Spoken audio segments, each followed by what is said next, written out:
Chapter 597. Although Soul Gem had existed for many times longer than Rog's lifespan, it was clearly far from being a match for Rog when it came to spouting nonsense.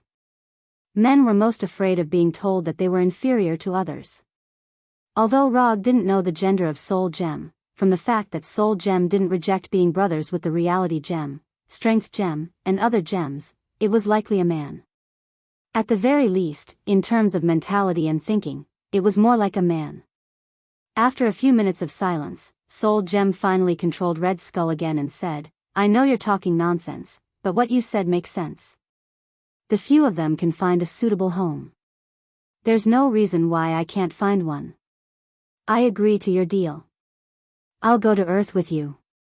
You don't have to destroy my altar. No matter what, this is my home. I don't like others tearing down my home." Soul Gem finally agreed to Rog's deal. However, only he knew the answer to whether it was because he didn't want to lose to other Infinity Gems or because he was tired of staying on planet Womer. However, none of this was important. What was important was that he was willing to leave with Rog. As long as Soul Gem was willing to leave, everything else was trivial. "You definitely won't regret your decision today. There are now more than 7 billion people on Earth. I believe you will definitely be able to successfully find your soul mate." After saying that, Rog first dispelled Tsukuyami Double Stare, allowing Red Skull's subconscious to return to the Tsukuyami world. Then, he dispelled Tsukuyami and allowed Red Skull's consciousness to return to his body. When Rog and Red Skull's consciousness returned to their bodies, the altar on the mountain peak shone with a gorgeous aurora-like light. These gorgeous lights followed the two huge rectangular stone pillars into the sky and flew into the huge round hole in the clouds. As the gorgeous light surged in, lightning-like silver-white light flowed out of the round hole in the clouds. When the silver-white light completely enveloped the entire world, Rog, who was in the circular altar below the mountain peak, suddenly felt an uncontrollable drowsiness. In the blink of an eye, he completely lost consciousness as though he had fainted.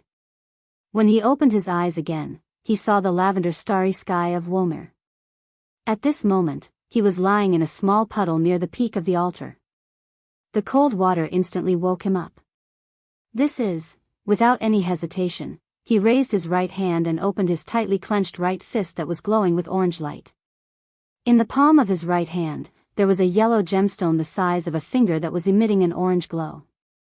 Soul Gem. This was the Soul Gem that Thanos needed to sacrifice Gamora to obtain. Looking at the Soul Gem in his palm, Rog smiled with satisfaction. The third Infinity Stone was in his hands. Although the current Soul Gem was far from being able to recognize him, this was not important. Rog was not the kind of person who wanted both a person and a heart. As long as he could obtain the physical body of the Soul Gem, it would be enough for him. After looking at the Soul Gem for a while, he summoned the Infinity Glove and the Reality Gem from the Medium Scroll. After taking out the Power Gem from the Infinity Glove, he placed the Reality Gems, Power Gems, and Soul Gems in a row. Then, he used the ability that came with the system when he practiced Sage Mode. Inherent Enchantment, Shikatsu Forest. Just in an instant, the Shikatsu Forest with unbelievably rich natural energy appeared in front of him.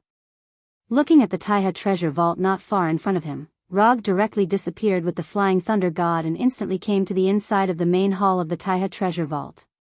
On the 12 display platforms in the middle of the main hall, the 6 display platforms on the right were placed with the Eternal Fire, Hellfire, and Surtur's Crown. Compared with the display platforms on the right, the 6 display platforms on the left were empty and had no treasures.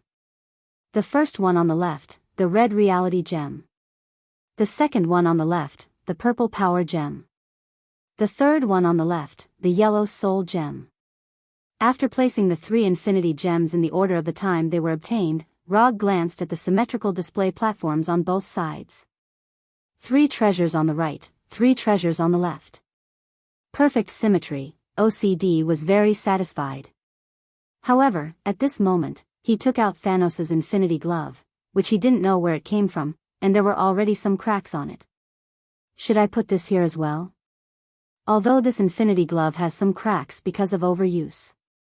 But in any case, this is the top equipment that can withstand the power of infinity gems. In terms of preciousness and commemoration value, this infinity glove is better than the 12 sacred tools he got from the blood breed. After thinking about it seriously for dozens of seconds, he finally gave up the plan to destroy the symmetrical display of the treasures in the main hall and placed the infinity glove in the side hall where the 12 sacred tools of the blood breed were located. After doing all this, he lifted the inherent enchantment, Shikatsu Forest, and began to sense the location of Red Skull. At this time, Red Skull was still on the circular altar at the foot of the mountain, silently waiting for Rog's arrival. Although he didn't know what Rog talked about with the soul gem, the vision that just happened in the sky proved one point. That is, the soul gem has reached a consensus with Rog. Since the big shots on both sides have already talked, then as a younger brother, he just has to wait patiently. It didn't take long for a hemispherical, aurora-like energy shield to appear in front of his eyes. When the energy shield dissipated, Rog appeared in front of him. I have already talked to the soul gem, and you don't need to continue to stay here as an altar commentator. I'll take you back to Earth now. As soon as his voice fell, Rog put on the hanging ring and drew a circle in front of Red Skull. Within a few seconds, a portal connecting to Washington on Earth appeared in front of them. Let's go. After that, Rog took the lead to cross the portal shining with golden sparks and returned to Washington at noon. When Rog entered the portal, Red Skull in a tattered black cloak walked into the portal step by step. Back, finally back. Red Skull never thought that after being exiled by the space gem, he would be able to return to Earth one day. When Red Skull came to his side, Rog closed the portal that was consuming his magic power frantically. This is Washington, you should remember where this is. The direction of the gate is on your left. If you have nothing else to do, you can leave now. After you reorganize your Hydra, remember to transfer the $1 billion entrusted to me. This is my account number. You can transfer the money directly. The sooner the better. Don't take more than a month. After that, Rog patted Red Skull, who was looking up at the sky, left a flying Thor on him, and handed him a card with his bank account number. Although Hydra is a bit miserable now, $1 billion is not difficult for Hydra. As for how Red Skull will reorganize Hydra that once belonged to him, it is his own business and Rog does not intend to ask. As long as Red Skull can transfer $1 billion and package Hydra's funds, equipment, antique collections, and so on according to the verbal agreement, he and Red Skull will be even. Chapter 598. After Red Skull disappeared from his sight, Rog used quantum transmission to return to his office. Although in the eyes of the outside world, this is still the headquarters of Konoha's intelligence agency. But in fact, this is only a branch of Konoha's hidden village in the Washington area. Most of the personnel and equipment were transferred to Konoha's hidden village on the planet Tatooine. Except for the larger area and the more official personnel of Konoha, there is no difference between here and the branch of Konoha's intelligence agency in other cities. Sitting on his sofa chair that is said to be perfectly ergonomic, Rog silently thought about what to do next. The final battle with Thanos is scheduled to be in a year, and the God Tree will mature in half a year. This means that he needs to improve his Sage Mode and Sharingan to the limit in the first half of the year. If possible, it is better to awaken Rinnegan so that he can enter the best state to take the chakra fruit. After completing these things, he can eat the chakra fruit produced by the God Tree, so that his physique is infinitely close to the Otsutsuki clan, and reach the peak strength of Otsutsuki Kagaya, who has the titles of Goddess of Uno, Shinobi World Creator, Ancestor of Chakra, and so on. At that time, he can really boast that, I am the God of Shinobi. Of course, this process will not be easy, and there may even be some unimaginable accidents. But in any case, this is what he must do in the next year. Thinking of this, he opened the system's character panel and browsed his attributes. Host, Rog Profession, Ninja Talents, No Seal Technique, 7 Attribute Chakrakekei Genkai, Manjikyu Sharingan, Mokuton, Byakugan, Dust Releasage Mode, Shikatsu Forest Sage Mode, Inherent Barrier, Shikatsu Forest, Jinchuriki, Kyubi, Resonance, 5, Non-Attribute Ninjutsu, Substitution Technique, Flicker Technique, Hold Technique, Transformation Technique, Shadow Clone Technique, Flying Thor. Second level, Rasengan Series, Summoning Technique, Tongue Seal 5 Attribute Ninjutsu, Fire Release. Water Release, Lightning Release, Wind Release, Earth Release Genjutsu, Sharingan Genjutsu, False Memory, Memory Seal, Dark Walk Taijutsu, Monstrous Strength, Hyuga Gentle Fist, Hashiman Tankado Jitsu, Tsukimi, Kodo Amatsukami, Forest Manifestation, Susanoo Sealing Technique, for Symbol Seal, Vajra Seal, Immortal Technique, Bright God Gate Chakra Quantity, 0, 85 jars, 0, 5 for Main Body, 0, 35 for Tailed Beast, Immortal Body, Senja Hashirama Immortal Body, 95% Development, Summon Beasts.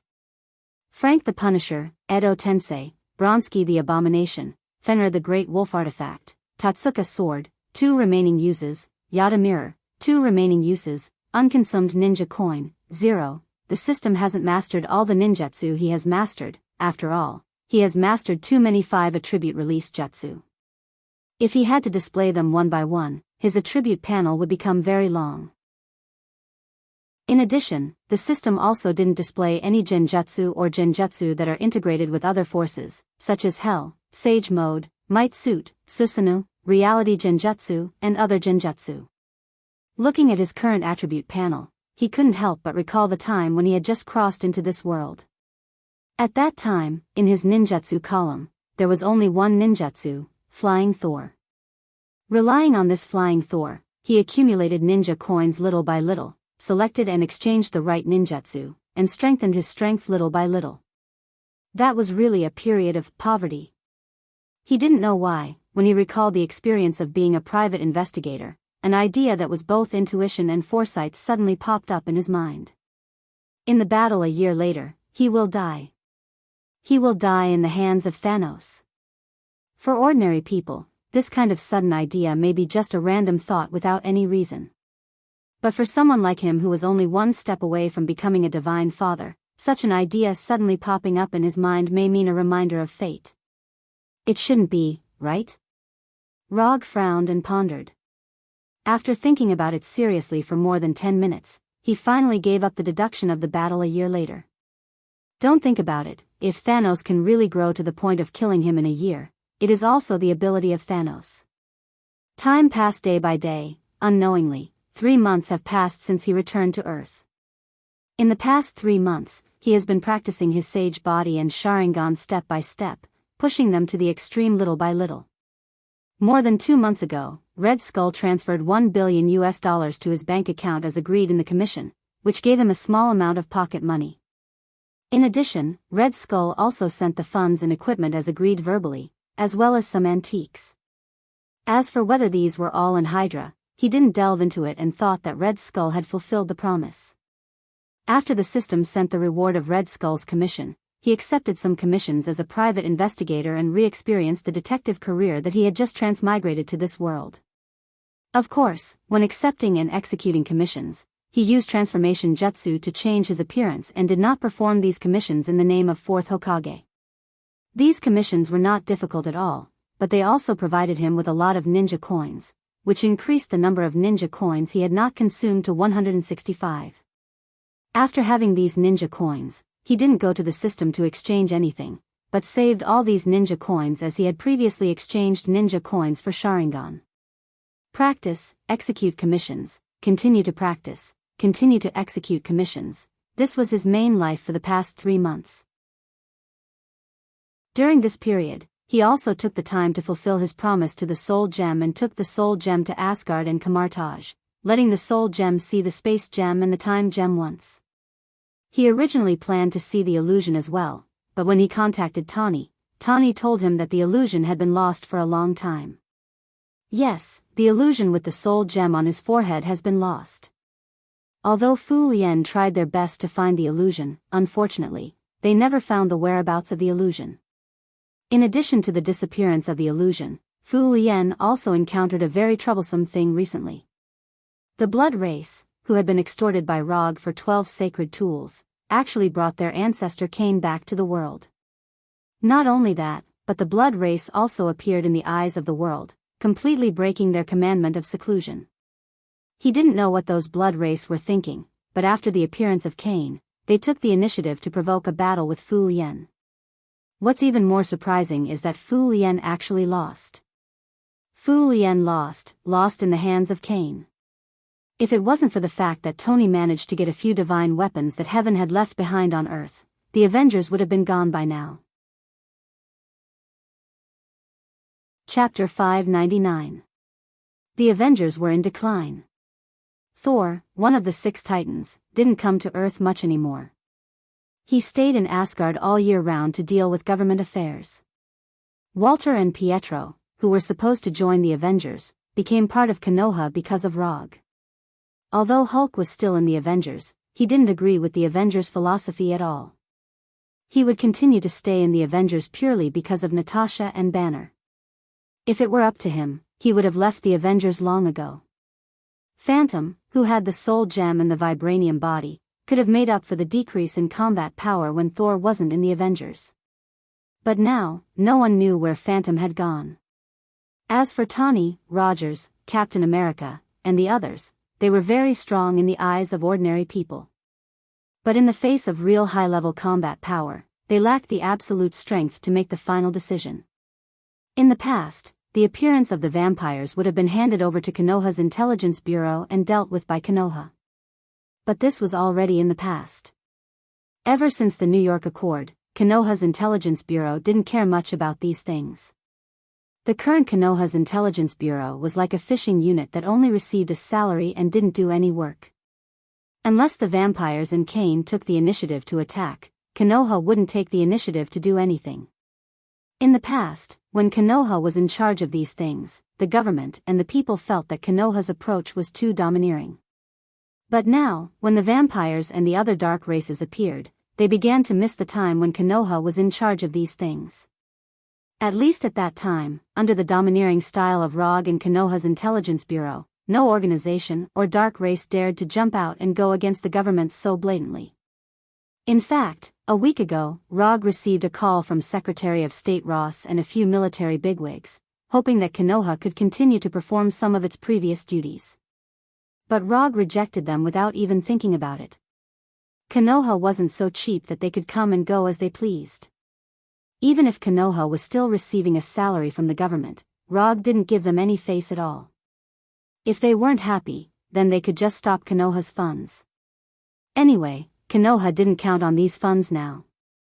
3 months ago, when he started the last Sage Body and Sharingan practice, Rog gave the order to Number 2 of Konoha's Hidden Village to open interstellar trade.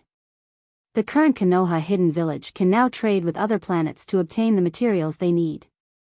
It's worth mentioning that after Konoha started interstellar trade, the rope grass slavers, which had a good reputation in the slave-catching industry, was officially disbanded. Sakura's head, Sakura Worlds of Konoha's Caravan. With the help of Noah and other veterans who used to make a living in the gray area, Konoha's interstellar caravan developed very smoothly, bringing back a lot of rare resources for Konoha. S2S's, SSS2Z's. To S2's to S2's 2's. New York, Manhattan. When Rog enjoyed an absolutely authentic French lunch with Gwen in his own French restaurant, he just left the restaurant and planned to return to his secret home with Gwen. Suddenly, he was stopped by this year's latest Audi R8 sports car at the restaurant's door. Except for Tawny, there's no second person who likes to drive an Audi R8 sports car and dares to stop in front of him. Sure enough, as soon as the silver-gray Audi stopped, Tawny, wearing a handmade suit, stepped down from the driver's seat and came to him with a gloomy face. "Why didn't you answer my phone?" Tawny took off his sunglasses and said with a bitter tone. If Tony wasn't a man, his current tone would easily make people think of a girl whose boyfriend had a change of heart. "I didn't bring my phone." Rog glanced at Tawny and answered indifferently. "You really don't care about anything, you weren't like this before?" Tawny continued. "Really? Why didn't I know? I've always only done what I want to do. I don't think I've changed." Although Tawny hasn't said it yet, Rog was 100% sure what Tawny's purpose was. In fact, this wasn't the first time Tawny came to him. A few days ago, in Washington, Tawny and Natasha also came to him once, hoping that Konoha could help deal with the vampire issue. Last time, it was indeed the bastards from the capital and the military who were wrong, but I hope you can help deal with the vampire issue this time for the sake of our past friendship. You also live here. You don't want to see corpses with blood sucked dry every day on the streets. Although the number of vampires was small, after taking the initiative to start a war with the Restoration Alliance and the government, the vampires always had an absolute advantage. The reason for this one-sided situation was inseparable from the return of Cain, the ancestor of the vampires. According to Rog's knowledge, after Cain's return, every vampire had a visible improvement. Almost every vampire's strength had increased by one nobility rank. In particular, Grand Duke William and the other vampire dukes had touched upon the legendary realm of the Vampire King. Of course, because he hadn't fought with the upgraded Grand Duke William and the others, Rog wasn't sure how powerful this so-called realm of the Vampire King was. However, when facing the Restoration Alliance and the human army, these vampires showed an overwhelming advantage. Not to mention the dark magic of the vampires, it was purely a form of attack. Just the vampires' ridiculously strong physical fitness alone was troublesome enough. Yes, the vampires were indeed afraid of special bullets such as ultraviolet bullets and holy water bullets. However, the problem was that ordinary human soldiers couldn't even aim at the vampires. What was more troublesome was that the vampires also had the ability to embrace and transform blood slaves. After a while, the Restoration Alliance and the military helplessly found that not only did the number of vampires not decrease significantly, but it also showed a trend of increasing. With Cain, the ancestor, the third of the 6 precepts of the secret party, the descendant precepts, had completely disappeared. Every day, a large number of ordinary people were transformed into vampires and blood slaves. What made people feel even more helpless was that many people chose to join the vampires in an attempt to obtain a longer life by transforming into a vampire. This phenomenon was especially obvious among the elderly and the young people in their teens and 20s. The elderly chose to become vampires in order to prolong their lives that were nearing the end. Meanwhile, the young people saw becoming vampires as a trend and an opportunity to change their lives. Chapter 600. Although the vampires were far from perfect creatures, under the temptation of ultra-long lifespan and extraordinary power, many people still took the initiative to throw themselves into the arms of the vampires and gave up their human identity. And these humans who joined the vampires also became the most troublesome target for the Avengers and the military. First of all, I don't care what the UA becomes. Even if this place becomes the country of the vampires, it doesn't have much impact on me. You should know very well that I'm not an American. In fact, until now, I've been using a fake identity bought from the black market, so I have no obligation to help this country. Secondly, if you come to me as a friend, I'm happy to help you once, just like you helped me before. But if you come to me as the person in charge of the Avengers and an American superhero, then I can only say sorry. Okay, I've said what I wanted to say. If you don't have anything else, I'm leaving. After that, Rog pulled Gavin next to him and turned to leave. From the perspective of friends, Tawny was indeed a good friend. But there was one thing he never realized. Tawny received a traditional American-style elite education, and his way of thinking and behavior had a very obvious American style. If Rog was also an American, he might agree with him. But unfortunately, Rog was not an American, and he had no feelings for this country. Watching Rog and Gavin go farther and farther, Tawny sighed helplessly, then drove his latest Audi R8 sports car and disappeared at the end of the street. Are you really going to ignore the vampires incident this time? I heard from Dad that there have been a lot of vampires in New York recently, and many workers on the night shift have been attacked. Gavin asked cautiously. What? You want me to attack these vampires? Rog stopped, turned to look at Gavin, and asked slowly. I don't know. I hope you can protect more people, but I'm afraid you will get hurt. I saw Hulk's news, the vampire ancestor Cain is very strong, Gavin whispered with a tangled expression. Don't worry. If I attack, Cain will be the one who gets hurt. Don't forget, I'm the 4th Hokage, the strongest ninja on Earth. As he spoke, Rog stretched out his right hand and patted Gavin's head. He also saw the news about Hulk that Gwen had just mentioned. After knowing that Hulk had been injured by Kane, he secretly went to the Avengers headquarters to meet Hulk. How should he put it? Kane was indeed quite strong. He had defeated the entire Avengers, including Hulk, by himself. But after communicating with Hulk, he found out why Hulk and Fu Lien had lost so badly. The reason was simple. It was a one-sided suppression on the level of magic. Whether it is Hulk who has mastered the Hashman Tawny who has an Iron Man armor, or Rogers who can fight with anyone for a while, they are all typical physical attack heroes. In front of Kane, whose dark magic is superb and whose physical fitness is incomparably strong, they could not exert their proper combat power at all and were defeated by Kane with an absolute advantage. Although magic can be called another science that has not been mastered by humans, magic is actually quite unsolvable without mastering the same system of abilities. A simple example is that if Rog threw Hulk into the mirror dimension space, then even if Hulk mastered the Hashman Tawny, he would never be able to come out in a short time. Without enough countermeasures, magic is so unsolvable. Therefore, Hulk and Fu Lien's loss to Kane was not unjustified. And according to Hulk, Kane had the opportunity to quickly deal with them at the time, but Kane held back and did not kill them. It was precisely because of Kane's mercy that Tawny had the opportunity to bring the heaven weapons that had always been considered antiques to repel Kane and the other vampires. Why Kane held back on Fu Lien, Rog did not know. But one thing he was sure of was that Kane and the vampires were deliberately controlling the situation, and they did not let things develop to the level of a disaster and a race war.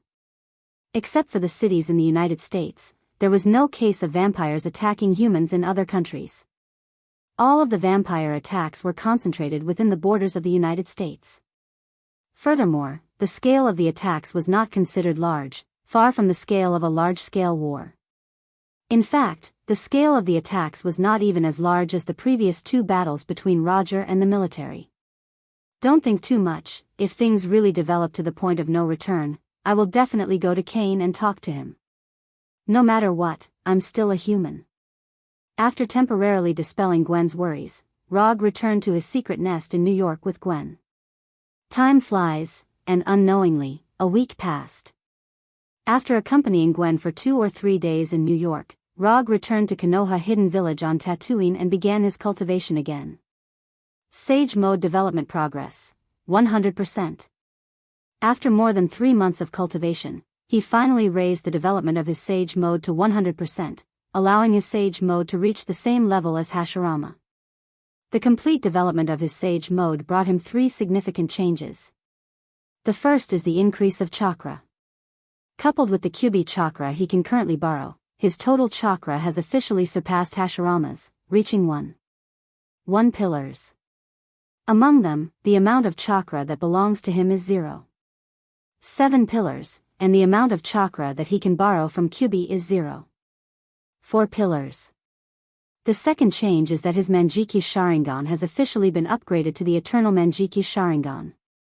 In fact, after he obtained the Sage Mode, the side effects of Manjiki Sharingan have been suppressed to a minimum, and there is no overuse of it that will cause blindness. But after he fully developed his Sage Mode, his Manjiki Sharingan was upgraded to the Eternal Manjiki Sharingan. However, unlike the Eternal Manjiki Sharingan in his memory, his Eternal Manjiki Sharingan did not bring any changes to his pupil tattoo. He wasn't too conflicted about this.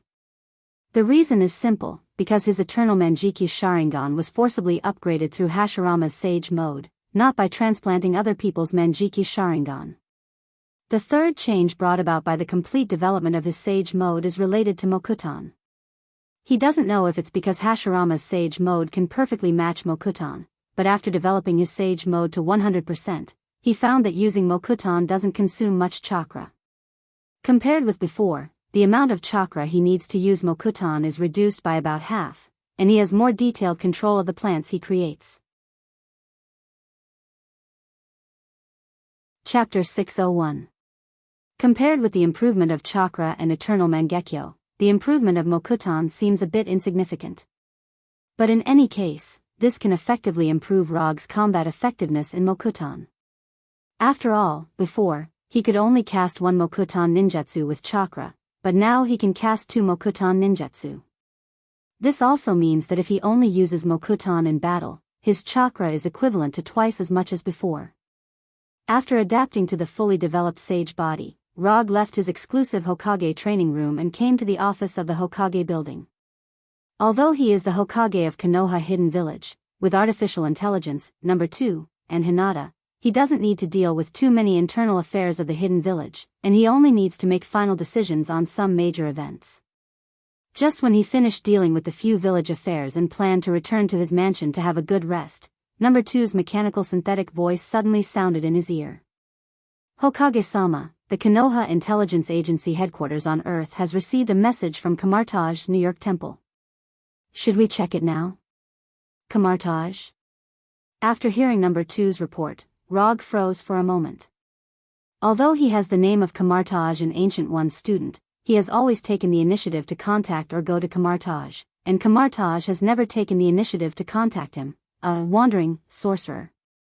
Show it directly. As soon as his voice fell, a huge holographic virtual projection appeared in front of him.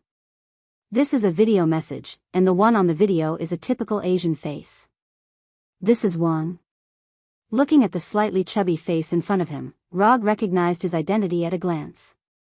Rog, Ancient One hopes that you can return to Kamartaj as soon as possible. If you are not free, come back as soon as possible. Rog is no stranger to Wang. The current Wang is not the same as he remembered. He is not the administrator of Kamartaj's library, but the guardian sorcerer of New York Temple. Although he didn't know why Ancient One was looking for him, after watching King's video message, Rog put on the hanging ring and opened the portal back to Kamartaj. As his right hand continued to draw circles, a portal shining with golden flames quickly appeared in front of him.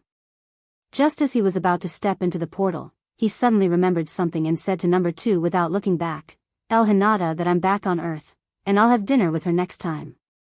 After that, he stepped into the portal and directly returned to Kamartaj from Konoha Hidden Village on Tatooine. Although he hadn't come to Kamartaj for a while, Kamartaj was still the same as in his memory. Mages Kamartaj, who were dressed in various colors, were cultivating in an orderly manner. There were also apprentice mages who had just joined and were still learning portal magic. There was also a beginner mage who was training in magic weapon combat. There was also a mage wearing a dark red mage robe. His hands were trembling uncontrollably as he flipped through a magic tome that was thicker than a brick under a stone bench in the shade of a tree. Who is this? Although it was the first time he saw him in person, if his memory is correct, this man with a sexy mustache is his junior brother, the future Dr. Strange, Stephen Strange. He has come to Kamartaj. Does that mean that Ancient One is going to? A thought flashed in Rog's mind for an instant. It shouldn't be, right? According to the timeline in his memory, Ancient One did choose to die not long after Strange's arrival and handed over the responsibility of Sorcerer Supreme to Strange. But the problem is that the current timeline is no longer the timeline in his memory. Taking a look at Strange, who was trying to learn by himself, Rog turned and walked towards the hall where Ancient One often made tea. Sure enough, after entering the hall, he saw Ancient One making honey tea. "Sensei, are you looking for me?" Rog sat on the chair opposite Ancient One and asked respectfully. "Yes, try my newly developed tea first. I changed it to honey. See if it suits your taste." After that, Ancient One placed a cup of steaming tea in front of him. Looking at the honey tea with a color similar to Chinese medicine, Rog swallowed his saliva, picked up the teacup and took a small sip. The taste is not bad, maybe it would be better without honey. Rog still doesn't like Ancient One's habit of adding honey to tea. Compared to this kind of honey tea, he still preferred pure tea from China. "When you came, you should have also seen your junior brother Strange. What do you think of him?" Ancient One asked slowly after taking a sip from the teacup. "What do I think of him? He is your chosen successor. What else can I think of him? I just met him for the first time. I don't know his personality very well, so I can't evaluate him." After thinking for a few seconds, Rog gave his answer. You are lying. You may have met him for the first time, but you are definitely not a stranger to him. Ancient One put down the teacup in his hand and said meaningfully. That's boring. What's the difference between this and digging into someone's past? Teacher, you are right, but since he is your chosen successor, I think he will definitely live up to your expectations. Rog said with a smile and rounded the question. If it was before you appeared, I would not hesitate to train him as the next Sorcerer Supreme and give him the responsibility of guarding the Time Stone. But now, I am beginning to hesitate on this point. Having said that, Ancient One looked at Rog with a complicated look. What does this have to do with me? I am just a part-time sorcerer. Teacher, don't say that you think I am also qualified to inherit the position of Sorcerer Supreme. I am just a part-time sorcerer. This kind of heavy responsibility is better left to those orthodox sorcerers. Although you can get the Time Stone after inheriting the position of Sorcerer Supreme, but compared with the need of Sorcerer Supreme to protect the Earth from the invasion of the multiverse, the temptation of the Time Stone is obviously not enough. To be precise, for Rog who already has 3 Infinity Stones, the temptation is not enough. He never had the idea of becoming a guardian of the Earth. Compared with this kind of self-sacrifice guardian of the Earth, he wants to be a free ninja. You think too much, the Time Stone doesn't like you, and your magic talent is far from being comparable to Strange. As you said yourself, you are only suitable to be a part-time sorcerer. Ancient One shook his head with a smile and picked up the bamboo fan that he carried with him. What do you mean, teacher? Rog asked. I asked you to come over this time in the hope that you can guide Strange and let him increase some actual combat experience. I heard about the blood race, and I also met with Kane. The current blood race incident in the United States is very suitable to be Strange's first action. Chapter 602. You want me to guide Strange? Teacher, are you kidding me? Before coming to Camartage, Rog thought about why Ancient One was looking for him at this time. He guessed a lot of reasons, but he didn't guess this. What? You don't want to? Ancient One waved his bamboo fan gently and said unhurriedly. It's not a matter of whether I want to or not, it doesn't make sense. I am a ninja, you want me to guide a sorcerer, and he is also your designated heir, isn't this a joke? And aren't you worried that after being guided by me for a while, Strange will become as overbearing and arrogant as me? If it was anything else, Rog might have agreed directly, after all, Ancient One is his teacher. But asking him to guide the future Dr. Strange is a bit too difficult for him. Others may not know, but he knows very well that being the teacher of Dr. Strange will not end well. If he really becomes overbearing and arrogant under your guidance, it can only mean that he is not suitable to be the Supreme Sorcerer. Okay, you don't have to say any more, it's decided. Or do you think that you can compete with me now that you have 3 Infinity Stones? Having said that, a provocative and threatening expression appeared on Ancient One's face. Okay, you win. How would I dare? Since teacher has said so, then I'll guide this little junior brother. Although there was 100,000 reluctance in his heart, Rog finally agreed to Ancient One's request. Can't you train your own heir? Why would you let a ninja guide you? This is neither scientific nor magical. After saying goodbye to Ancient One, Rog reluctantly left the hall and walked in the direction of Dr. Strange. At this time, Strange was still immersed in the sea of magic knowledge and he didn't notice that his nominal senior brother had come to him. Looking at Strange who was browsing the magic books attentively, Rog couldn't help but recall his previous experience when he received 9 years of compulsory education. Ahem. After standing beside Strange and looking at him for a minute or two, Rog deliberately coughed to let Strange notice his arrival. You are? Strange, who was obviously older than Rog, raised his head and asked in confusion. My name is Rog. You might have seen me on TV or in the newspaper before. But it doesn't matter. What matters is that I am also a student of Ancient One. According to seniority, you should call me senior brother. Rog quickly introduced himself. Rog? You are that Rog. Strange felt that Rog looked familiar just now, as if he had seen him somewhere before. After hearing Rog's self-introduction, he immediately reacted. The fourth Hokage, the director of Konoha's intelligence agency, the man who destroyed Wakanda, that's right, it's me. Don't look at me like that. I don't eat people, and I'm not a psychopathic murderer. I just told you that I am also a student of Ancient One, and I am your senior brother. Although Strange didn't say it out loud, Rog had seen through his thoughts from his eyes and expression. In fact, Strange can't be blamed for this, it's purely because the impression he left in the minds of the people before was a little too overbearing. What are you looking for me for? Although he was very curious why the legendary fourth Hokage suddenly appeared in front of him and claimed to be his senior brother. However, Strange is also a person who has seen big scenes after all. He quickly calmed down and asked about Rog's intentions. I don't know if Ancient One told you, but she just told me to guide you for a while and take you to deal with the current vampire incident in the United States. If possible, Rog really doesn't want to pay much attention to the vampire's affairs. This is why he has always refused Tawny's request to the military.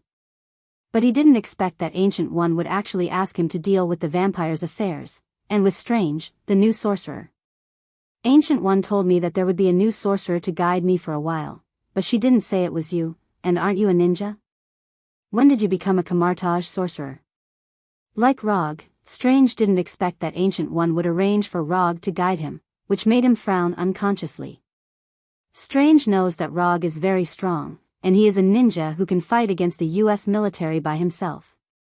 But he also doesn't understand why Ancient One would make such an arrangement. I am indeed a ninja, and sorcerer is just my part-time job. Although I am not a pure sorcerer, I am proficient in magic, and it is not a problem to guide you. Rog doesn't know how much magic Strange has learned now.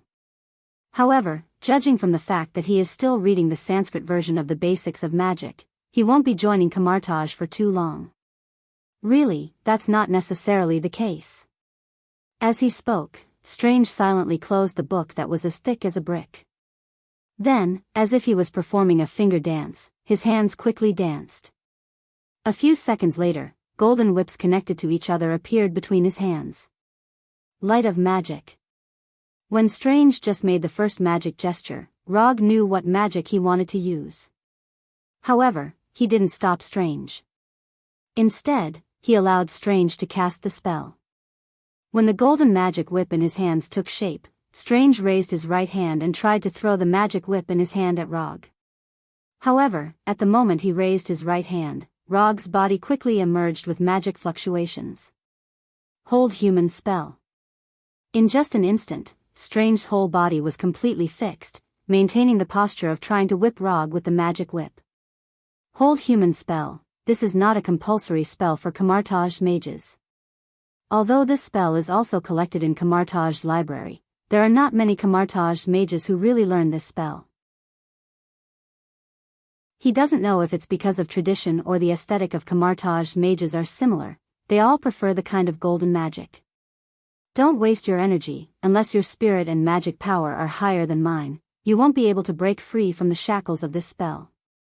Glancing at Strange, who was trying to get rid of the effect of Hold Human spell, Rog came to the stone bench next to him and sat down straight. Then, he lifted the Hold Human spell on Strange. Sit down and talk. Chapter 603. Strange didn't expect that he, who had already stepped into the gate of magic, was still no different from ordinary people in front of Rog. In fact, until now, he hadn't recognized what kind of magic Rog had just used. How are you going to guide me in dealing with the vampires? Isn't this what Konoha's intelligence agency should do? Like others, Strange also regarded these supernatural events as the responsibility of Konoha's intelligence agency. First of all, Konoha will not deal with this vampire incident. Konoha is not the nanny of the police and the military, and it is not interested in intervening in this matter. In addition, it's not how I'm going to guide you in dealing with the vampires, but how you plan to deal with it. I will only give you some advice and guarantee that you won't die in the hands of the vampires. You have to deal with everything else by yourself. Although it was Ancient One's request, Rog still had no interest in guiding Strange. With this kind of effort, he might as well instruct Hinata on how to fight in ninjutsu battle. At least Hinata is much cuter than Strange. I understand, nominally you are my instructor, but in fact, you are just my bodyguard. Strange showed an expression of understanding. You summed it up very well, so now can you tell me, how are you going to deal with the current vampires? Also, let me remind you, you'd better not have the crazy idea of completely eliminating the vampires. This is Strange's first foreign action, and Rog doesn't want his little brother to have the great dream of completely eliminating the vampires. Don't worry about this, I have self-awareness. In the next 10 minutes, Strange roughly described his ideas to Rog. Although he has been staying in Kamartaj recently, he is no stranger to the vampires in the United States. Kamartaj is indeed a mage organization, but this does not mean that Kamartaj will be completely isolated from the world. In fact, Kamartaj has many of this year's latest technological products. Most of them were sent by Konoha under Rog's arrangement. For example, Sony's latest game console. Since you already have an idea, then let's follow your plan. After saying that, Rog put on the ring and drew a circle in front of Strange. In a few seconds, the golden portal back to New York was completely formed. Do you have anything else to pack? If you don't, you can leave now. Before entering the portal, Rog turned around and asked Strange. No. After Strange put away the magic book on the stone table, he followed Rog into the portal.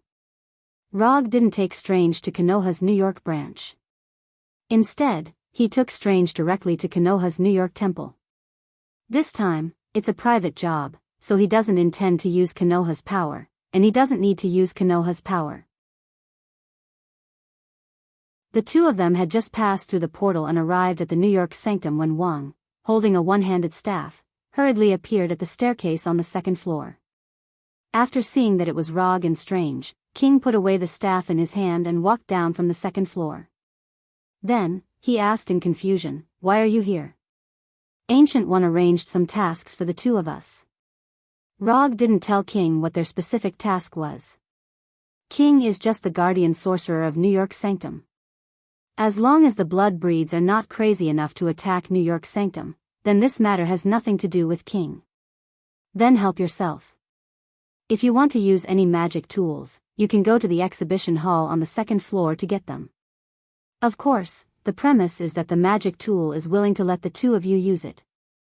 After saying that, King, who had a staff around his waist, walked directly towards the door. It's just lunchtime now, and the fat King doesn't want to miss any of his lunches. If you go out for lunch, help pack two back. When King was about to leave the sanctum, Rog stopped him and psychically took out his wallet from the psychic scroll. After handing a few $100 bills to Queen, he took Strange to the second floor of the sanctum. After coming to the hall where the magic tools were placed, Rog went directly to the levitation cloak and said to Strange, "Communicate with this cloak and see if you can respond to it." When he first came to New York Sanctum, Rog had the idea of the levitation cloak. But unfortunately, this magic cloak with the ability to fly and self-awareness didn't take a fancy to him. The more advanced the magic tool, the more picky it is towards the sorcerer. And this pickiness has nothing to do with strength, it's purely a matter of fate. In the history of Kamartaj, there are many cases of beginner sorcerers getting the recognition of powerful magic tools. And obviously, the future Dr. Strange is one of them. When Strange came to the levitation cloak according to Rog's instructions, the levitation cloak, which looked no different from an ordinary cloak, floated up automatically and flew around him a few times. Then, the crimson magic cloak took the initiative to drape itself on Strange's body. When the time came to the early hours of the morning, Rog and Strange, who had a good rest, left the New York Sanctum under the cover of the night. They didn't choose to go through the main entrance, but came to the roof of the sanctum and flew out of the sanctum. After an afternoon of communication and recuperation, Rog roughly figured out the true strength of his junior. Although the future Dr. Strange was proficient in various types of magic, the current Strange could only use one hand to count the number of magic spells he knew. In addition to the teleportation gate, mirror dimension, and Ragador ring, the only magic spells Strange knew were astral projection and light of magic. Whether it was the time he learned magic, the magic he mastered, or his combat experience, the current Strange was a complete novice sorcerer. Fly 5 blocks to the left, there are 3 vampires, their strength is negligible. Strange didn't have any perception detection methods, so Rog not only had to be his bodyguard, but also his guide, lest Strange flew around like a headless fly. Okay, I got it. After receiving Rog's reminder, Strange didn't hesitate and turned to the left block. It didn't take long for them to fly to the designated location and look down at the 3 vampires in the alley. Judging from the behavior of these 3 vampires, they should be the humans who took the initiative to throw themselves into the arms of the vampires. Are you planning to wait for these 3 vampires to eat and drink before making a move? Seeing that Strange didn't make a move, Rog said slowly and pointed to the middle-aged woman who was about to pass by the alley. Chapter 604. Strange looked in the direction of Rog's finger and saw a plump middle-aged woman holding a brown shopping bag tightly. Obviously, this is a lady who has just finished her night shift. He doesn't know if those vampires forgot to carry out rookie training, but these newly transformed, newborn vampires like to attack ordinary people who have just finished their night shift in the middle of the night. But after thinking about it, this is quite normal. After all, these newborn vampires can't grow to the point where they are not afraid of the sun in a short time. Therefore, night and early morning naturally become the most suitable time for them to hunt. Will they really attack that lady? Strange asked a very newbie question. Otherwise, or do you think the 3 of them deliberately gathered in the alley to have a fierce game of landlord? If Strange was not his junior brother, and this was a direct request from Ancient One, Rog really had a plan to turn around and leave. But Strange can't be blamed for this. Although he is now a sorcerer, not long ago, he was a neurosurgeon who saved people with a scalpel in his hand. It was indeed a little too difficult for him to mentally prepare himself to kill right now. According to the walking speed of that lady, you still have 1 minute to mentally prepare yourself. If you still can't make up your mind, that lady will become a corpse that dies of excessive blood loss in front of you. Although vampires suck blood, unless they encounter extreme circumstances, vampires generally do not suck all the blood of the target. And in many cases, vampires do not suck blood to maintain their own survival, but just to satisfy their own perverted desires. For example, they enjoy the look of fear shown by humans before death, or kill humans to prove their strength, etc. I see. After speaking, Strange, wearing a floating cloak, began to fly towards the dark alley where the 3 vampires gathered. Be careful of being bitten. Rog did not forget to give some safety advice to his junior brothers. When Strange flew towards the 3 vampires, Rog landed on the roof of a nearby building and sat on the edge of the rooftop to observe Strange. Although Strange was a doctor before, he was now a mage who had received Kamartaj's basic mage education. He did not stupidly land in the alley. Instead, he quickly waved his hands and prepared his first spell. This was the mirror dimension. Not bad, not too stupid. Just by looking at Strange's gesture, Rog recognized the magic he intended to cast. Although Rog wasn't sure why Strange wanted to increase his home field advantage or because he didn't want the next battle to affect the innocent bystanders, he still gave a good evaluation. He didn't get nervous because it was his first battle, and he didn't lose his judgment because he was outnumbered. Just based on these 2 points, Strange was much stronger than the others. Of course, this could also be related to his previous occupation. After all, neurosurgeons were a profession that required absolute calmness. After preparing the spatial mirror in his hand, Strange instantly increased his flying speed and fell into the alley like a meteor. Then, he slammed the mirror space magic that he had already prepared on the ground. In the blink of an eye, the unique spatial fluctuations of the mirror dimension swept through the alley like a hurricane and finally enveloped the entire street. When the unique spatial fluctuation of the mirror dimension arrived in front of him, Rog, who was sitting on the roof, reached out his right hand at lightning speed. It was as if he had broken an invisible glass, causing the space in front of him to fold strangely like broken glass. Strange's magic control was good, but at this time, he made a mistake that he shouldn't have made. He isolated his bodyguard, Rog, from the mirror dimension. So Rog could only do it himself and let himself enter the mirror dimension that Strange unfolded, lest he really become a bystander. The three vampires who were waiting for their prey in the alley didn't expect that what they were waiting for was not a prey that could give them a full meal, but a mage with a golden circular magic shield in both hands. Ragador Ring, Kamartaj's compulsory magic. Like the ninja school's three-body technique, Ragador Ring was also a spell that wasn't difficult to learn, but had a large range of use. Watching Strange and the three vampires staring at each other, Rog unhurriedly retrieved a bottle of iced Fatty's happy drink from his medium scroll and started drinking leisurely. Novice Mage vs Newborn Vampire. This seemed to be a coincidence, but in fact, this was the result of Rog's deliberate choice. There were more than just these three vampires active now, there were also vampires closer to New York's Holy Temple. But considering Strange's current strength, Rog deliberately chose these three newborn vampires that had just been converted not long ago. After a few dozen seconds of stalemate, the three vampires took the initiative to attack Strange. Compared to werewolves, vampires were a more calm dark race. But this was only limited to those vampires who already had a noble title. For newborn vampires, especially those that had just been converted from humans, they often couldn't control their thirst for blood and their mentality of suddenly having extraordinary strength. Therefore, these newborn vampires would often act more beastly than werewolves. In fact, most of the vampires that had injured humans were done by these newborn vampires. Under Logue's gaze, the three newborn vampires sprinted towards Strange like wild beasts, revealing their extremely long canine teeth that were characteristic of their race. Facing the attacks of these three newborn vampires, Strange didn't show any fear, and constantly adjusted the position of his hands according to the direction of the attacks. Clang clang clang clang clang. When the claws of the three vampires hit the rings of Ragador in Strange's hands, the rings of Ragador let out a metallic clashing sound. At the same time, the hovering cloak on his body flew out of its own accord and tied up the blood breed in front of him tightly.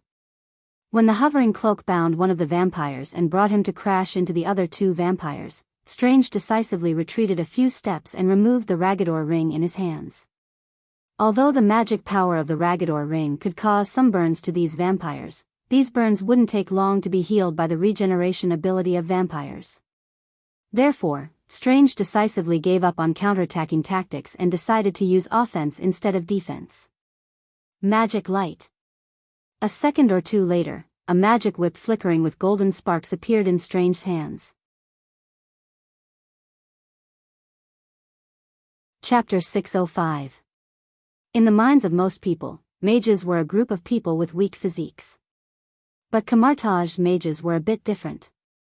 Among the many mages, Kamartaj was one of the few mages who would make close combat a compulsory course for newcomers, and also had a certain requirement for the mage's physique. To some extent, Kamartaj's mages were similar to Rog's impression of those battle mages, who would cast a light spell, then add buff spells such as Bull's strength and Cat's agility to rush forward. When the light of magic condensed into a golden magic whip, Strange didn't hesitate and directly waved the whip in his hand towards the vampire in front of him. Strange was just a neurosurgeon with a surgical knife before, but when he swung the magic whip in his hand, Rog saw a trace of proficiency that didn't match his profession. This kind of proficiency made Rog couldn't help but associate it with some unique hobbies belonging to a minority group of people. White coat, long whip, howling man, some inappropriate images appeared in Rog's mind. It shouldn't be, right? When such an association appeared in his mind, the way he looked at Strange became a bit strange. At this time, Strange didn't know what Rog was thinking, and he didn't know that Rog had already silently labeled him in his heart. With the help of the hovering cloak, Strange, who was fighting one against many, not only did not fall into a disadvantage, but he also beat the three new vampires in front of him. After being whipped by Strange again and again, the three vampires who also had no combat experience involuntarily had the idea of retreating. However, this idea of retreating could only be in their minds. Mirror Dimension. Although these three vampires didn't know what kind of magic mirror dimension was, they soon found that something was wrong. Although the surrounding environment looked very normal, when they came to the intersection of two blocks like fleeing wild dogs, they were stopped by an invisible transparent wall.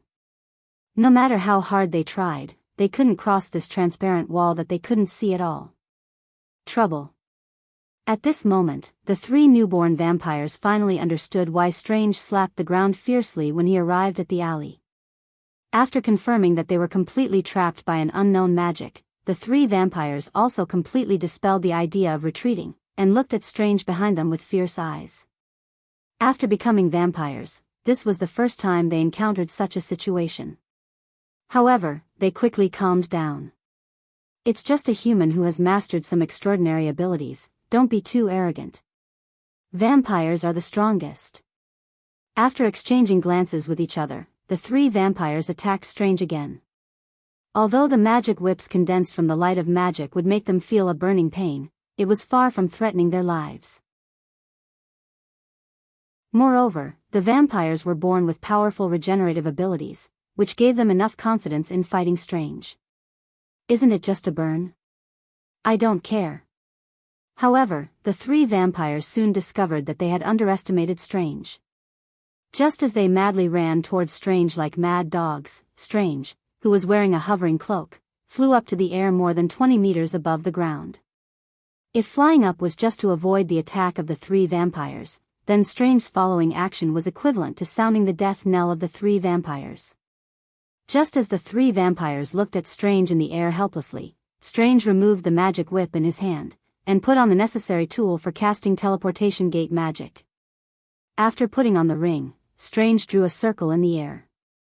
In a few seconds, a golden circular teleportation gate with a diameter of several meters appeared on the ground where the three vampires were standing.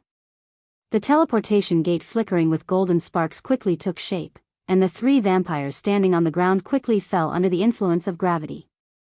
The teleportation gate Strange opened wasn't a teleportation gate to leave the mirror dimension space, but a teleportation gate in the air. Is he planning to kill the three vampires? Seeing Strange open the teleportation gate under the feet of the three vampires, Rog couldn't help but think. However, it turned out that he had somewhat underestimated his junior brother. Although Strange opened the other side of the teleportation gate in the air of the mirror dimension space, he didn't have the intention to kill the three vampires. When half of the three vampires' bodies fell into the teleportation gate, Strange didn't hesitate at all. His right hand suddenly pulled, as if he was pulling a non-existent pocket, and the teleportation gate with a diameter of several meters instantly shrank and disappeared. Chi! Bright red blood splashed everywhere, and the three vampires who fell into the teleportation gate seemed to have been cut in half at the waist. Their upper body and lower body were instantly separated. To a certain extent, what Strange did was indeed similar to being cut in half at the waist. However, the tool he used to cut in half at the waist wasn't an ordinary weapon, but the omnipresent and incomparably powerful spatial force. Using the formidable power of the spatial restoration gate, Strange easily completed the purpose of cutting in half at the waist. Being instantly cut in half at the waist, whether for humans or vampires, was a heavy blow that their lives couldn't bear. The only difference was that after humans suffered such a heavy blow, it wouldn't take long for them to report to the Grim Reaper. Vampires, on the other hand, could hold on a little longer. Vampires were born with a powerful regenerative ability, but at this time, not only could it not heal their injuries, but it also became the source of their pain, greatly prolonging their suffering time. Well done. Although Strange's teleportation gate cutting in half at the waist was not amazing, considering that this was his first battle, and that he faced three vampires at once, his performance could be regarded as excellent. When Strange severely injured the three vampires, Rog, who was sitting on the edge of the roof and watching the show, used flight to fly to Strange's side and patted him on the shoulder with gratification. Well done. However, you have to remove the roots when cutting weeds.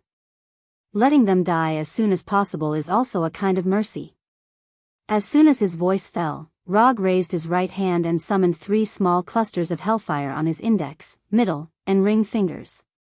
He casually waved his hand, and these 3 clusters of hellfire, which were only the size of a fingertip, flew like bullets towards the 3 vampires who were howling in pain on the ground. The moment the hellfire touched the 3 vampires who only had their upper body left turned into ashes in the blink of an eye, completely disappearing. Chapter 606. Where are we going next? After Rog finished destroying the corpse, Strange lifted the mirror space that enveloped the entire block and turned to Rog and asked, "Keep flying forward and you will meet your second opponent." Rog sensed a little and gave Strange a new direction. "Okay." With that, Strange took the lead and flew forward. The battle just now didn't consume much of his energy. And after officially completing his first battle, he had an idea to test the limits of his current strength.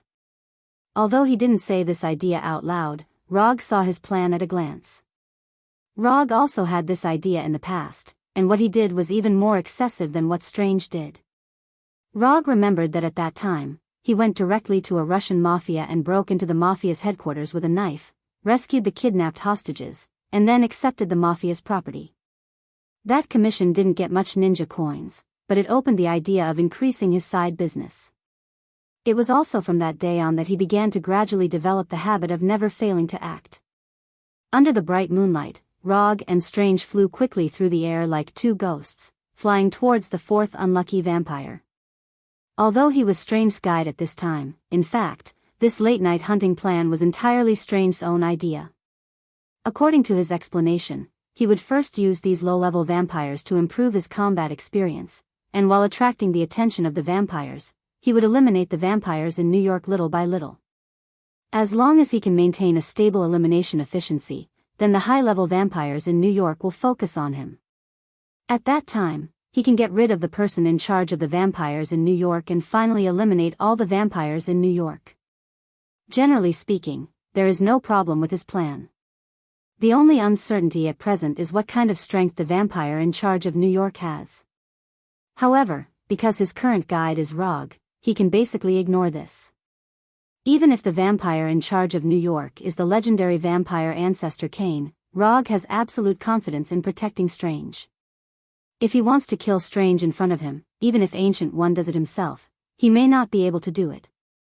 This has nothing to do with whether he can beat Ancient One or not, it's purely because New York used to be his home ground. Although his main residence has now moved to Washington, there are still hundreds of Flying Thor techniques left behind by him in New York. New York is his Flying Thor home ground. After flying for more than 10 minutes, Rog and Strange met their second target of the night as they wished. To be precise, it was the second vampire. He was different from the three newborn vampires. Although the one in front of them was also a newborn vampire who had just transformed from a human into a vampire, the power of his blood was stronger than the previous three combined. Just by looking at the power of his blood, this newborn vampire had already reached the point where he was about to become a noble. Noble, Marquis, Count, Noble.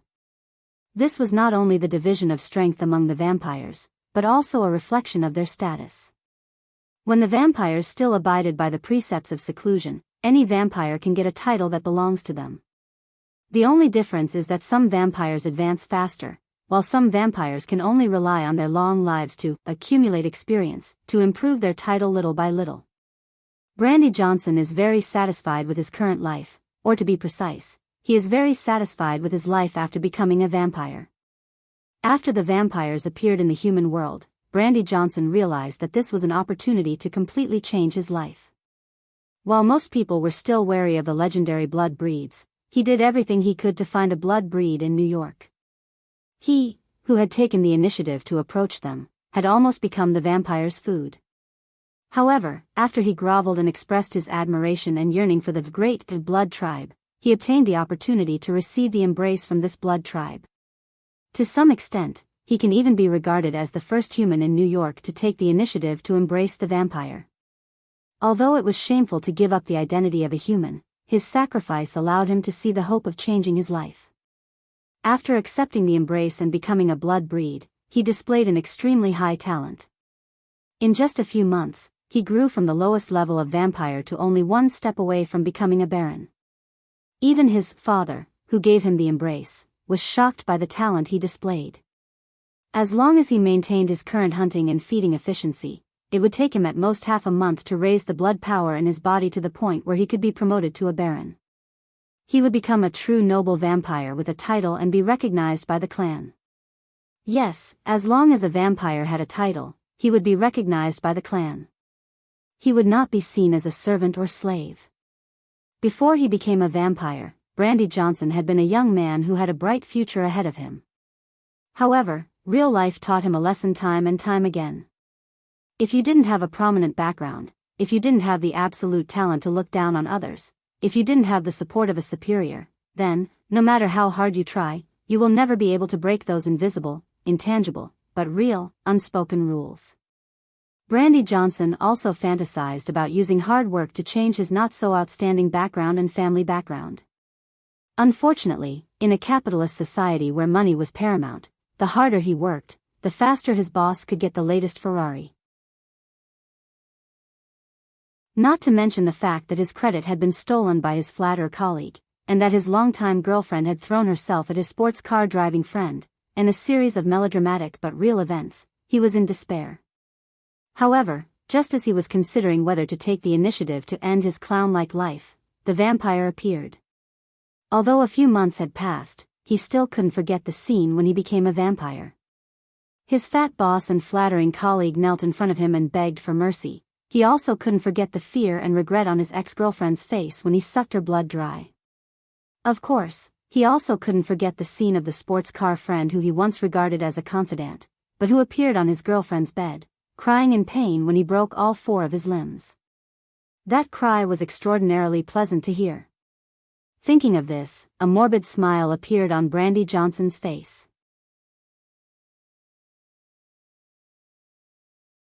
Chapter 607. Be careful, the opponent's strength is stronger than the previous 3 blood breeds combined. Roger said to Strange as soon as he arrived at Brandy Johnson's location. Okay, I got it. Strange frowned and looked at Brandy, who was sitting on the rooftop, and replied in a serious tone. Brandy Johnson, who was sitting on the rooftop, suddenly raised his head and looked in their direction. Just as he was about to cast a spatial mirror spell to land in front of his target, Brandy Johnson suddenly raised his head and looked in their direction. Good hearing. Rog wasn't surprised that Brandy Johnson was able to discover his and Strange's arrival in advance. Any vampire with a noble title possessed senses that were far sharper than ordinary people. When Brandy Johnson raised his head, Strange was stunned for a moment. His hands maintained the gesture of the mirror dimension as he floated in the air. This, Strange, who lacked enough experience, didn't know whether to continue landing or not. Just as Strange was considering if he should rethink his strategy, Brandy Johnson suddenly stood up and looked at Logue, who was floating in the air in disbelief. 4th Hokage? Why is he here? Although Brandy Johnson hasn't been officially recognized by the clan, he already heard about the grudge between Rog and the vampires from his father who gave him the embrace. How is this possible? Why would the 4th Hokage specifically come to find me, a little vampire? Brandy's face was covered in cold sweat. There were many vampires who knew about the grudge between Rog and the vampires, but there weren't many who really cared about this news. Even some of the less intelligent vampires, after hearing this news, had a crazy idea to fight with Konoha. But these vampires didn't have time to carry out this crazy idea, as they were killed by their father. If it's not necessary, don't provoke Konoha.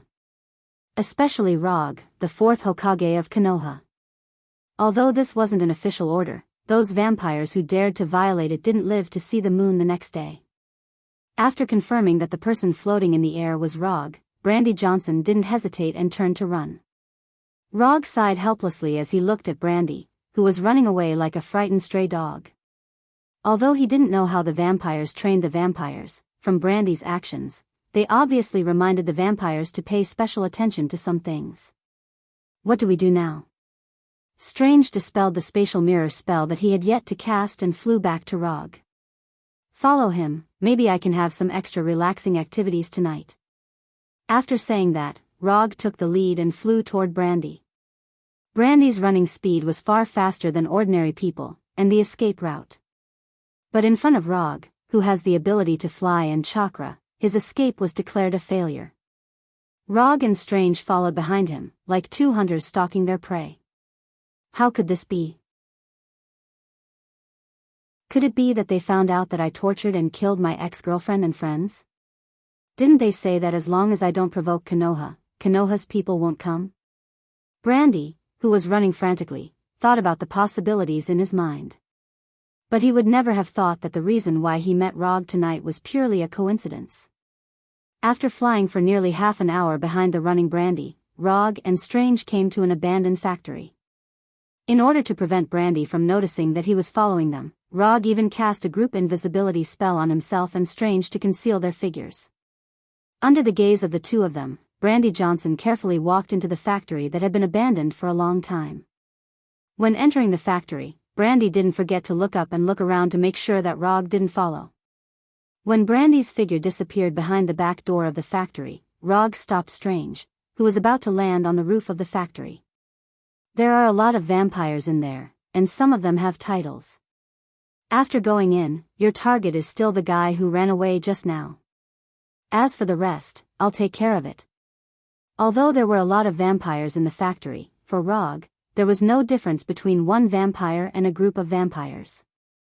Even if there were 8 vampire dukes in the factory, he had absolute confidence in dealing with them. Okay. Strange had no objection to Rog's arrangement. It was only after experiencing a real battle that he began to realize just how powerful Log was. That's the power of a single person against a country and a race. When Rog landed at the gate of the factory, Strange controlled the floating cloak to slowly land behind him, and immediately cast Light of Magic, condensing a shining golden magic whip in his hands. Don't be so nervous, the strongest vampire inside is only a Viscount. Rog glanced at Strange, then walked into the abandoned factory without any lights as if he was taking a stroll after a meal. Generally speaking, vampires usually gathered in private manors or 5-star hotels and other high-class places. However, not every member of the Blood clan had the financial resources to maintain their so-called nobility. Living for a long time didn't mean that one would have a lot of wealth. Even among the vampires with titles, there were many who couldn't take out millions of USD. Wait a moment, I'll use the magic you know to deal with these guys. If you're interested, you can learn a little. But my fighting style might not be suitable for you, so you don't have to bite the bullet and learn it. Just observe it. Strange only had 5 spells at his disposal, and only 4 of them could be used in battle. Although the out-of-body magic wasn't absolutely impossible to deal with enemies, the timing to cast it was rather harsh, and it wasn't suitable to be used as a regular combat method. Okay. Strange answered silently, still maintaining the magic whip in his hands. Then I'll teach you the first lesson now.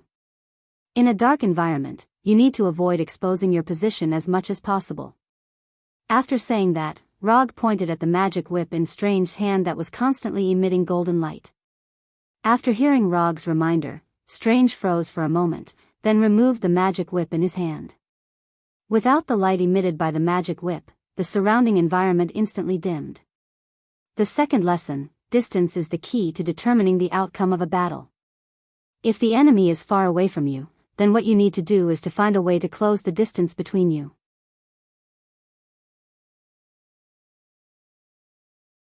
Chapter 608.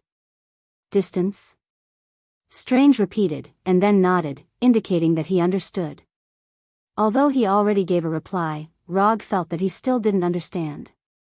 Since this was the case, then he would use an actual case to prove it. Rog put on the ring and began to cast a portal in front of Strange. Unlike the previous portals, the portal he opened this time wasn't big, only a few dozen centimeters in diameter. What was even more unusual was that the portal he cast this time was extremely fast. In less than a second, he opened up a portal above his right hand.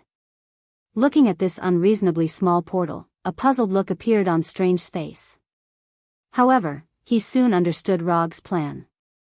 Almost at the moment when the portal was formed, a vampire standing in a corner of the factory fell into the portal that suddenly opened under his feet. F***CK. The vampire didn't realize what happened and fell into the portal as if he fell into a lake. The entrance of the portal was set by Rog at the feet of the unlucky vampire. And above his right hand was naturally the exit. When the unlucky vampire fell from the portal that was only a few dozen centimeters in diameter, Rog stretched out his right hand and grabbed the vampire's neck. Then, his right hand suddenly exerted force. Crack. The crisp sound of bones breaking was heard. This vampire with amazing recovery ability didn't even have time to see Rog's face before his neck was broken. If this was a vampire with a noble title, then even if his neck was broken, he wouldn't die on the spot. The power of blood in his body was enough to repair the wound on his neck. Unfortunately, this vampire was just a newborn vampire, and the power of blood in his body was so weak that it was almost negligible. This is actually similar to the 3 vampires you used the portal to cut in half. The key is that the casting speed is fast enough, so fast that the target can't react in time. Your casting speed is not bad. Without increasing your casting speed, reducing the size of the portal can effectively reduce the time it takes to form. After throwing away the lifeless vampire in his hand like garbage, Rog turned his head and explained to Strange. Strange is someone who will become a supreme mage in the future. His magic talent is far above Rog's. But when it comes to killing, Rog is at least several levels higher than him. Although the vampire whose neck was broken by Rog was just a newborn vampire, Strange was still shocked by Rog's understatement. For some reason, in his view, the scene of Rog killing the vampire just now had an indescribable casual and natural flow, as if it was drinking water and eating. Is this the difference between a professional and a non-professional? Strange couldn't help but think. The use of the portal is far more than what the book said. If you're interested, you can study it yourself. Rog said as he walked inside the factory. At the same time, he was thinking about the next guidance. Very quickly, he came up with the next subject for Strange's guidance. I see that you're quite familiar with the magic light. Then, I'll tell you some of the combat essentials of this magic. Rog, who was walking slowly, suddenly stopped and turned his head to Strange. Look carefully, don't blink. As soon as his voice fell, Rog once again cast the portal magic. The blood breeds in the factory immediately reacted when the blood breeds suddenly fell into the portal beneath their feet and disappeared. While Rog was explaining to Strange, these vampires showed their innate speed and agility and quickly changed their position. But in front of Rog's chakra perception, their stealth movements were meaningless. In the blink of an eye, another portal with a diameter of tens of centimeters was formed and appeared under the feet of a vampire. In the next second, this unlucky guy fell from the portal in front of Rog. Light of magic, blade form. The moment this vampire was about to land, Rog's right hand swung out like lightning. Under Strange's gaze, a golden magic blade instantly appeared in Rog's right hand. Then, with lightning speed, it slashed across the vampire's neck. One slash, decapitated. When the golden radiance slashed across the vampire's neck, the magic blade instantly disappeared. This vampire's head was thrown high into the air and fell heavily to the ground. Rog said slowly, light of magic can be condensed into various forms of weapons. For example, I prefer to condense it into the form of a katana that is convenient for slashing. Simply put, this is a magic that uses magic to condense a physical weapon. It doesn't matter what form the weapon is condensed into. The important thing is to not let the enemy prepare in advance, and the speed of the attack has to be fast. You like long whips, that's not a problem, but you'd better not let the enemy know in advance. Otherwise, they can make corresponding preparations in advance, such as quickly approaching you to avoid the whip's most effective attack range. Know what form of weapon can exert the greatest power at what distance, and can quickly change according to the actual situation. This way, this magic can exert the greatest power. Rog patiently explained, fearing that Strange didn't understand something.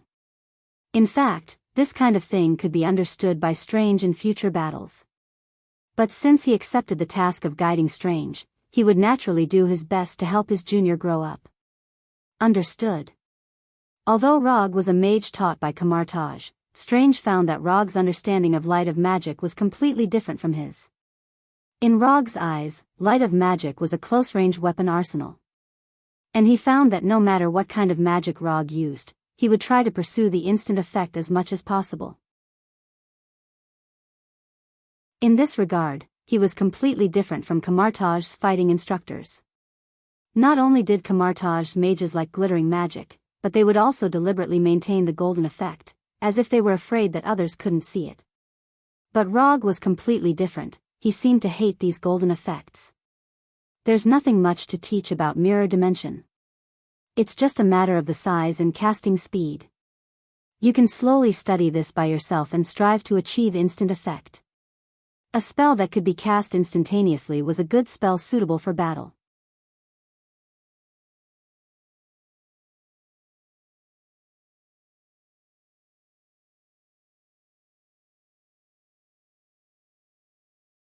Rog deliberately concealed this point because he wanted to see how Strange would deal with this sudden situation. Although Ancient One asked him to guide Strange, he did not ask him to be Strange's nanny. If Strange couldn't even deal with these little blood breeds, then he wasn't qualified to be the supreme sorcerer, and he wasn't qualified to take the time stone from Ancient One. After entering the dark and turbid passage, Rog stopped and cast a ninjutsu that he rarely used. Ninjutsu, mist concealment technique. As the chakra in his body began to flow, a thick mist quickly surged in the dark passage. As time passed, the mist became thicker and spread out along the passage. When the thick mist seriously blocked the line of sight, Rog walked forward again. This time, he didn't hum a tune, didn't make any sound, and even the sound of his footsteps seemed to have completely disappeared.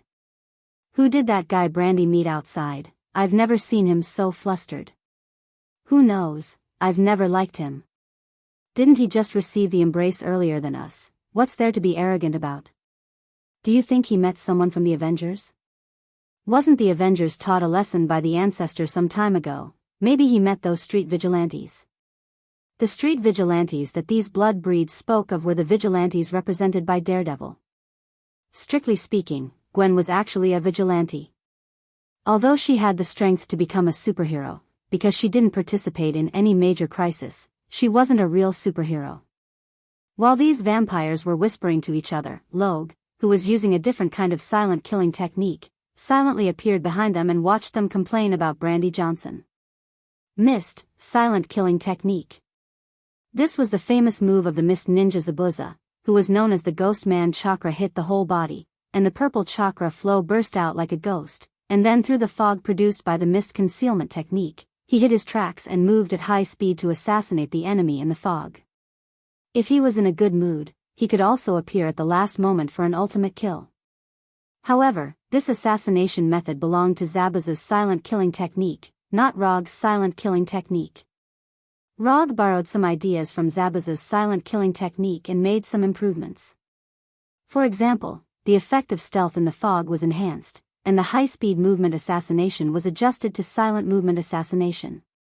Of course, if necessary, he could also switch silent movement to high-speed movement. But in this way, the effect of silent approach would be significantly weakened. Is it foggy? Because of the dim light, these blood breeds who complained about Brandy Johnson only now discovered the thick fog that had already shrouded them. How can there be fog here? This is chi.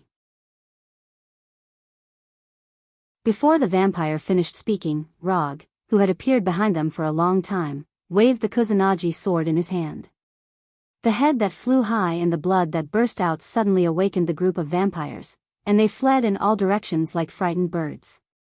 However, they had just taken a few steps when they saw a silver arc flash in the fog. Chi! Another vampire had been beheaded. In less than a few seconds, 2 vampires were beheaded. But what shocked them even more was that they didn't see the attacker's appearance until now. Not to mention who the attacker was, they didn't even see where the attack came from.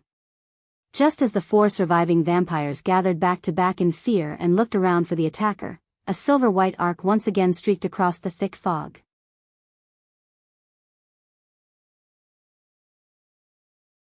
Chapter 610. Chi. Another head was thrown high into the air, accompanied by fresh blood. The silver-white light flashed, and another vampire's life was taken away.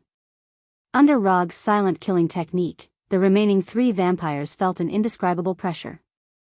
Since they abandoned their human identity and became vampires, it was the first time they felt this kind of fear of death that made their bodies tremble uncontrollably. What the hell is going on?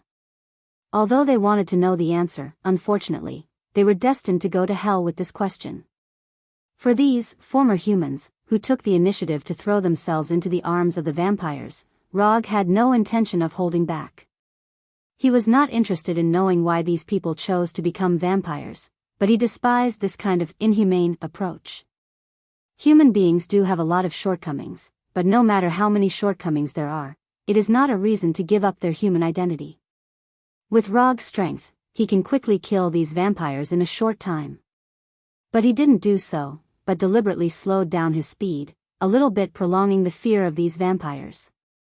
Under the great pressure of death, these vampires could no longer maintain their calm, and began to panic and run away. However, their efforts were doomed to be in vain. When improving the silent killing technique, Rog didn't forget to make some adjustments to the fog concealment technique. It's a bit of a waste to just block the enemy's line of sight through the fog. In order to make the fog play a greater role, he also deliberately covered the fog with some chakra. Although these chakra attached to the fog won't directly hurt the target in the fog, it can be used as a contact medium for other attacks. For example, genjutsu that can cause great damage to the mind. Genjutsu, Hell's View technique.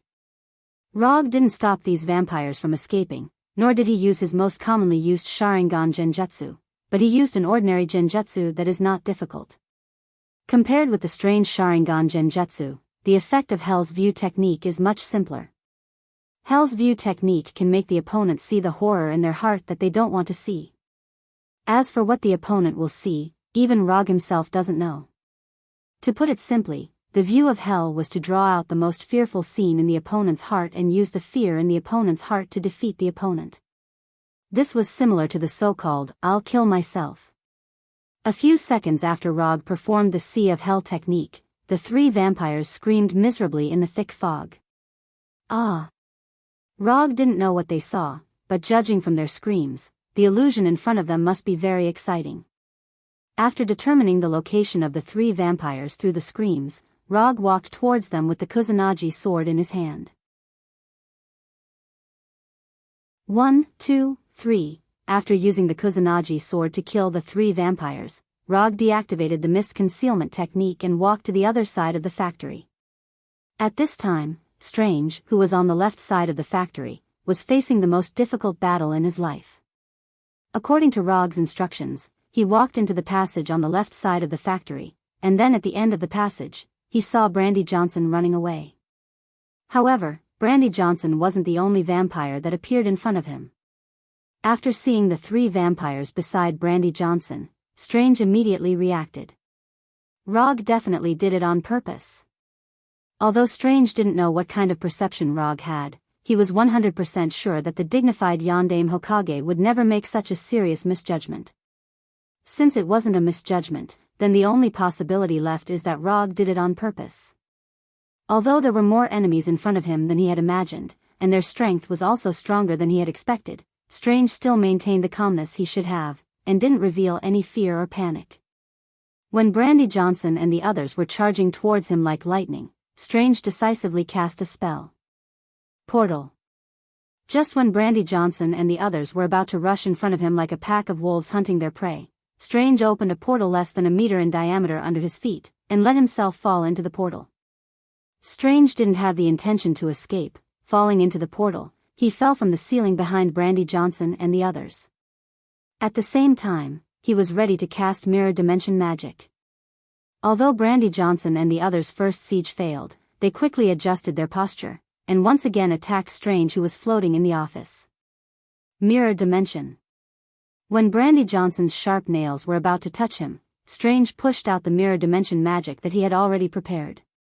In the next second, the space between them seemed to fold like broken glass. Brandy Johnson didn't have time to react, and under the influence of inertia, he rushed into the mirror dimension magic. After trapping Brandy Johnson in the mirror dimension magic, Strange's hands danced again. The magic whip shining with golden light instantly formed, and fiercely lashed at the remaining three vampires. First, trap Brandy Johnson, then attack the rest of the enemies. Strange's tactic wasn't wrong, but he neglected a small problem. Brandy Johnson, who was trapped by him, was the weakest vampire present. Just when the golden magic whip was about to hit the vampire in front of him, the vampire, who looked to be in his 30s, revealed a mysterious smile. Then, he instantly disappeared from Strange's sight. Shadow leap. Why was it that only with a noble title could one be truly recognized by the clan? The reason was simple, because only with a noble title could one truly learn the unique dark magic of the blood breeds. Using the power of shadows, the vampire who was supposed to be hit by the magic whip easily dodged Strange's attack, and appeared behind him in a flash. Corrosive Claw. The right claw with strong corrosive power fiercely attacked Strange's back. However, just when the right claw emitting traces of green light was about to hit Strange's back, the floating cloak automatically took the initiative to meet the claw-like right hand. The corrosive claw touched the floating cloak, and then, nothing happened. How was this possible?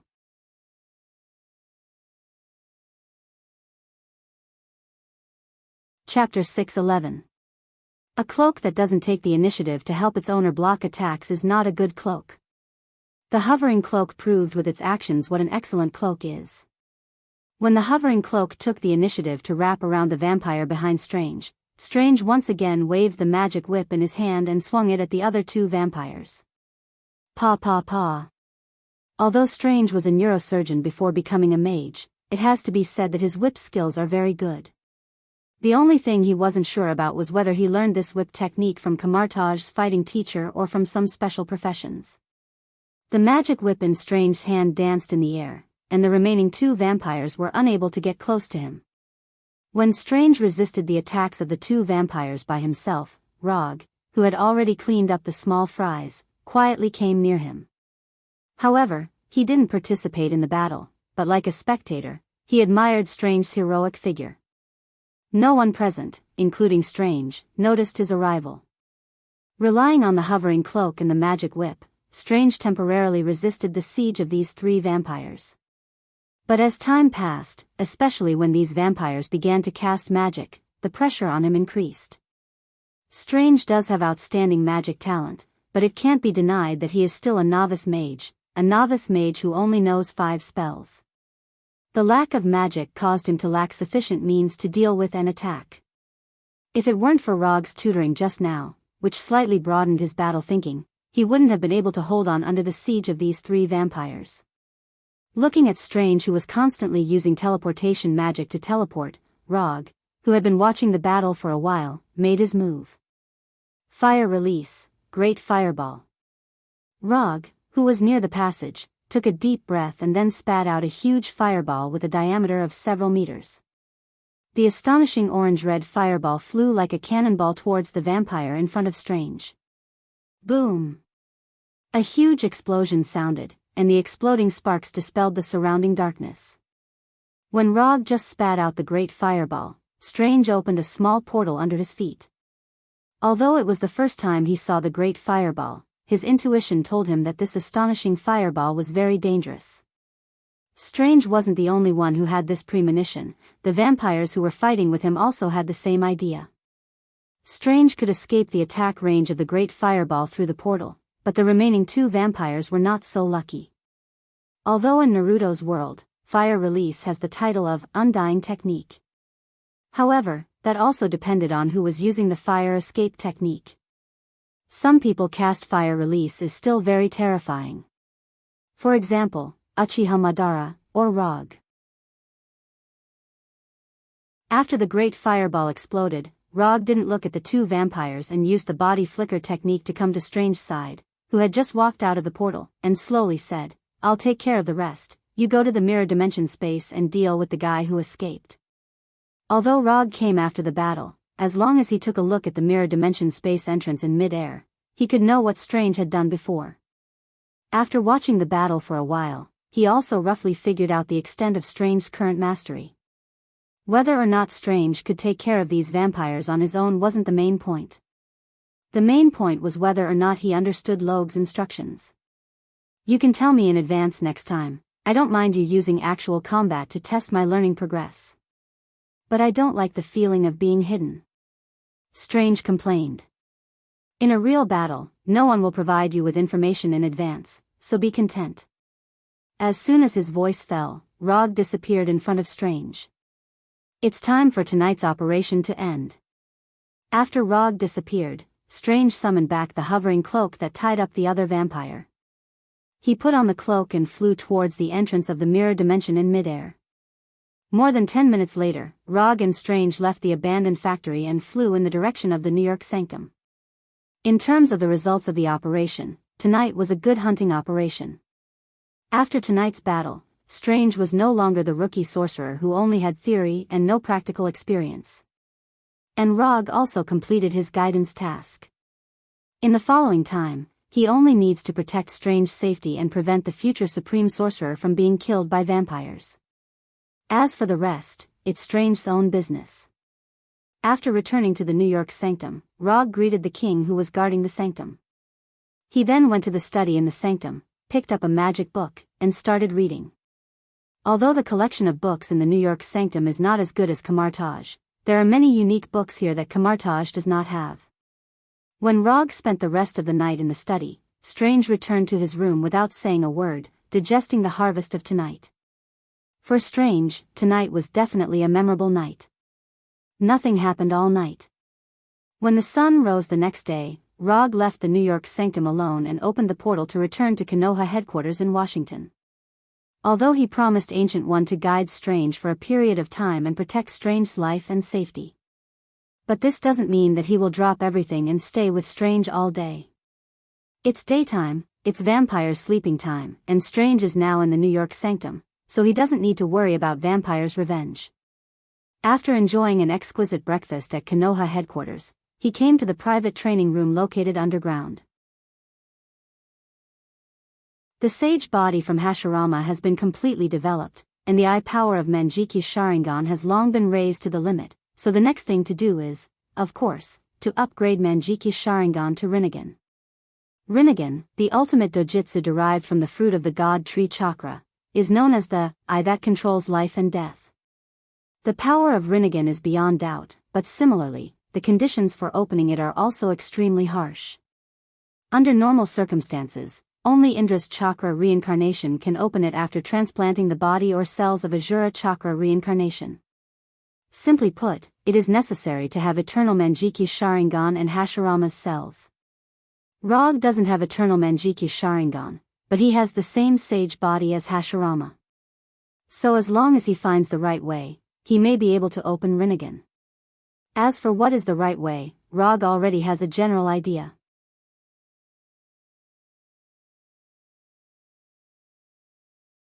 Chapter 6:12. Uchiha Madara has given enough advice on how to open Rinnegan. Although after he obtained Hashirama's cells, it took him a long time to awaken the Rinnegan before he died. But his experience can still be used for reference. And unlike him, Roger now has a guarantee that he can open the Rinnegan with 100% success rate. The chakra fruit of the god tree. As long as 3 months pass, the god tree on Igo will be completely mature. Even if his current attempt fails, he can still open Rinnegan after 3 months.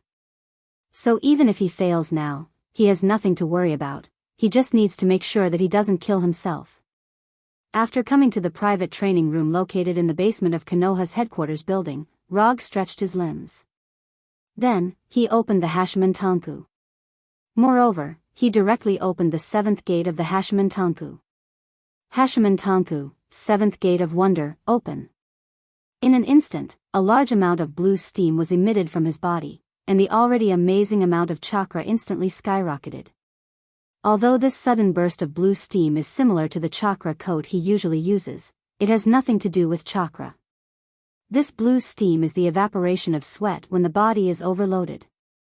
As for why it is blue after evaporation, Rog doesn't know the specific reason. Anyway, the Hashiman Tanku is set up like this. The method he intends to use to forcibly open Rinnegan is simple, but also difficult. In short, it is to overload the fully developed Sannin body, and then use the chakra enhancement brought by the Hashiman Tanku to forcibly stimulate his Manjiki Sharingan. With the super recovery brought by the Sannin body, Rog doesn't need to worry about the sequelae of opening the 7th gate of wonder. Moreover, in this state of overloading the body, his Manjiki Sharingan will also be stimulated to the limit. The opening of Rinnegan, in the final analysis, is the reappearance of the power of the Otsutsuki clan. Rikudu Sennin inherited the power of Otsutsuki Kagaya, so he was born with Rinnegan. The so-called Indra Chakra and Ajura Chakra were just a part of the Sage of the Six Paths power. Therefore, Rog intends to directly skip the link of Indra and Ajura Chakra. With the help of the chakra buff brought by the Hashiman Tanku, and the power of his sage body and Mangekyo Sharingan, he will touch the level of the Sage of Six Paths. This kind of potential squeezing that was similar to seed explosion definitely had some risks. However, Rog had calculated that the risk was completely within the acceptable range. It's totally worth it to open Rinnegan 3 months in advance. After opening the 7th Gate of Wonder, his body had been strengthened to an unimaginable level. Right now, even if he were to compete with Hulk in terms of strength, he still had absolute confidence that he would have the upper hand. The 8 inner hidden gates was a body technique that was used to risk one's life in battle, but now he was using it as an auxiliary move. Of all the users of the 8 inner hidden gates, he was the only one who dared to do such a thing. Although the practice was a bit crazy, the benefits it brought were obvious. Under the stimulation of the sage body and the massive amount of chakra, his Mangekyo Sharingan began to spin wildly, and the color began to fade. It actually worked. After noticing that the lines on his Mangekyo Sharingan were spinning wildly uncontrollably, Rog froze for a moment. However, he quickly calmed down and controlled the surging chakra in his body to flow into his eyes. Strictly speaking, his way of opening Rinnegan was not fundamentally different from Uchiha Madara's. The only difference was that Uchiha Madara chose to use a lot of time to open it bit by bit. Rog, on the other hand, chose to squeeze out his own potential to open it quickly. Both methods had their advantages and disadvantages. Uchiha Madara's method was more stable, except that it took a lot of time. There was no risk. Rog's method was much more radical. Not only would it overload the body, but there was also a certain risk of losing control. This was why he deliberately came to the private practice room to do this instead of trying it in the New York temple. After losing control, destroying his Konoha headquarters was not a big problem for him. It was nothing more than spending some money to rebuild it. But if he destroyed the New York temple, he would not be able to explain it to Ancient One. As time passed, the lines in his eyes turned faster and faster, and began to develop into concentric circles. At the same time, the bright red color was getting lighter and lighter, gradually showing a trace of lavender. Judging from the mutation of the Mangekyo Sharingan at this time, the progress was smooth. But Rog couldn't relax at all. Even if the amount of chakra he had now surpassed that of Hashirama, the chakra in his body was gradually unable to keep up with the consumption. Do I have to open the 8th gate of death? This idea involuntarily emerged in Rog's mind. But he quickly gave up this crazy idea. Trying to open the Rinnegan didn't need to go to such a point. After thinking for a few seconds, he quickly made a decision. Give up opening both eyes at the same time and open one of them first. He decisively stopped the chakra rushing to the left eye of the Mangekyo and used all the chakra in his body to stimulate the right eye. Without the continuous stimulation of chakra, his left eye quickly returned to its normal appearance and changed back to the bright red form. At the same time, the color of his right eye was getting lighter and lighter. When the chakra in his body was about to reach the lowest warning line of life-threatening, the chakra in his body suddenly calmed down. The right eye, which had just madly devoured his chakra like a black hole, finally stopped and no longer consumed his chakra madly. Did he really succeed?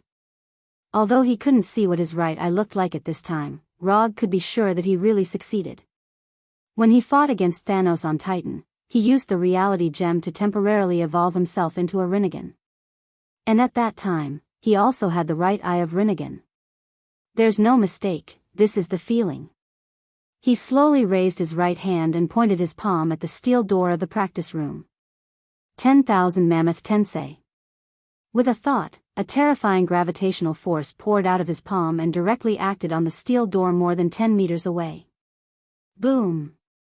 The steel door that was enough to withstand the bombardment of rockets was pulled out and quickly flew towards Rog under the effect of 10,000 Mammoth Tensei. When the steel door, which was nearly 10 centimeters long, came in front of him, he gently waved his right hand and threw the steel door flying at high speed to the side. This is the feeling. Rog lifted the seventh gate of wonder and smiled with satisfaction.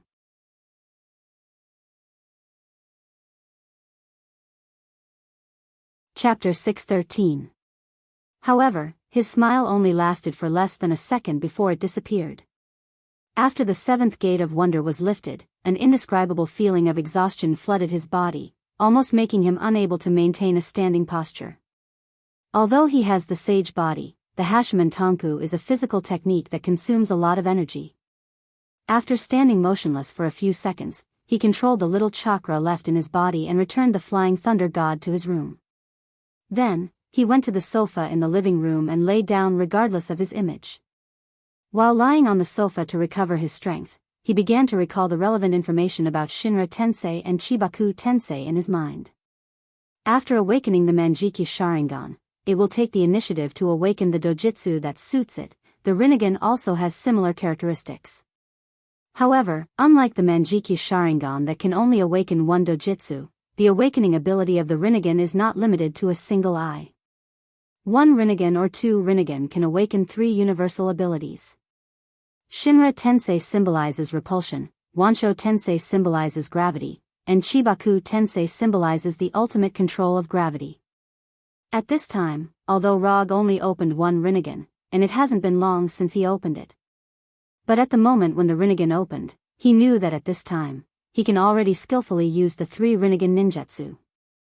This was different from when he was on Titan Star, where he had to rely on the power of the Gem of Reality to cast it. After all, the Rinnegan he had at that time was just a fake Rinnegan made by the Gem of Reality. After lying on the sofa with his eyes closed for more than 10 minutes, he slowly got up and walked to the bathroom. Opening the seventh gate of wonder made him sweat a lot. Although the sweat evaporated as soon as it came out, turning into blue steam, he still couldn't stand the feeling of sweating all over his body. More than half an hour later, after taking a comfortable hot bath and changing into clean clothes, he opened the portal and returned to the New York Temple. Strange's vampire experience mission is not over yet, and he also has the idea of finding a few vampires to practice his Rinnegan. What happened to your eyes? When he arrived at the cafeteria in the temple, Strange, who was eating a burger, looked up at him and asked in confusion. Nothing much, just a change of image. Rog's left eye is now a 3-tomo Sharingan, while his right eye is a Rinnegan. His blood-red left eye and light purple right eye gave off an asymmetrical sense of beauty. Kuroto didn't explain the Rinnegan to Strange. He poured himself a cup of black coffee and sat opposite Strange. After taking a sip of the black coffee, he continued, "If I'm not mistaken, the vampires outside are now looking for information about you. So, do you plan to continue looking for low-level vampires to train your combat skills, or do you plan to challenge a higher level of difficulty?" The two of them had killed a total of 13 vampires last night. Although there were no witnesses at the scene of the battle, with the vampires' abilities, they should be able to quickly determine that it was them who had done it. Perhaps the information about the two of them had already been placed on the table of the vampire prince in New York City while they were chatting. "I'm fine with anything. It's up to you." Strange swallowed the hamburger in his mouth and said casually. "Then challenge a higher level of difficulty. There's no need to waste too much time on those low-level vampires. You can deal with the vampires below the count level. I'll deal with the ones above the count level." Before Kane appeared, a vampire count was basically the strongest vampire in a city. Even if the vampires in an international metropolis like New York were stronger, they would at most have the strength of a marquis. But it was different now. After Kane appeared, the strength of the vampires had increased significantly. If there were no surprises, the strongest vampire in New York should be a duke. No problem. Strange didn't have any objections to Rog's arrangement. Last night, he had already fought with a vampire with the strength of a viscount. Although he didn't win, he had no problem protecting himself. If you have time today, learn a few more spells. If you only know 5 spells, you can only bully vampires below the count level. The future Doctor Strange was proficient in various schools of magic and could be considered one of the top existences in the field of magic. But the current Strange was still very far away from that realm. It was only at this time that Rog, a part-time mage, could act as Strange's magic teacher. Okay. Strange ate the last bit of hamburger in his hand and answered silently. After communicating with Strange about tonight's plan, Rog went to the study in the temple and continued to browse through the magic books in the temple. Knowledge is power. This sentence was not only true in the field of science, but also in the field of magic. Time flew by. After treating the guardian king of the temple, who didn't have good economic conditions, to a luxurious lunch and dinner, Rog left the temple with Strange and began the second day of hunting. Shinra Tensei. Rog raised his right hand and sent the vampire count who tried to pounce on him flying.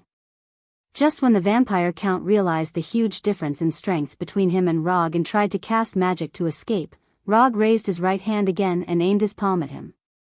10,000 Celestial Beacon. Magic undulations emerged from the vampire count's body and he flew uncontrollably toward Rog. Who is this guy? This unlucky vampire count didn't recognize Rog. The reason was simple.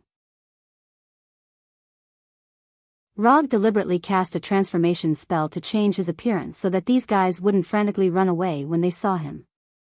After using the tyrannical gravitational force of 10,000 Celestial Beacon to pull the vampire count in front of him, hellfire from the depths of hell appeared on Rog's right hand.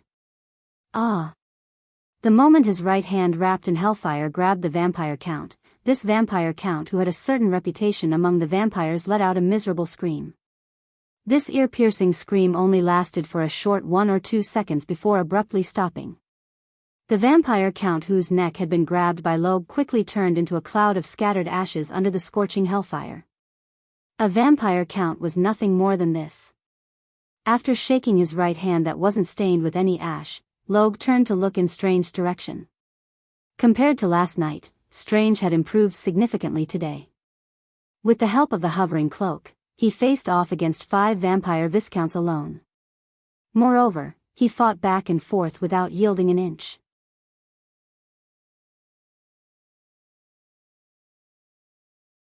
Chapter 614.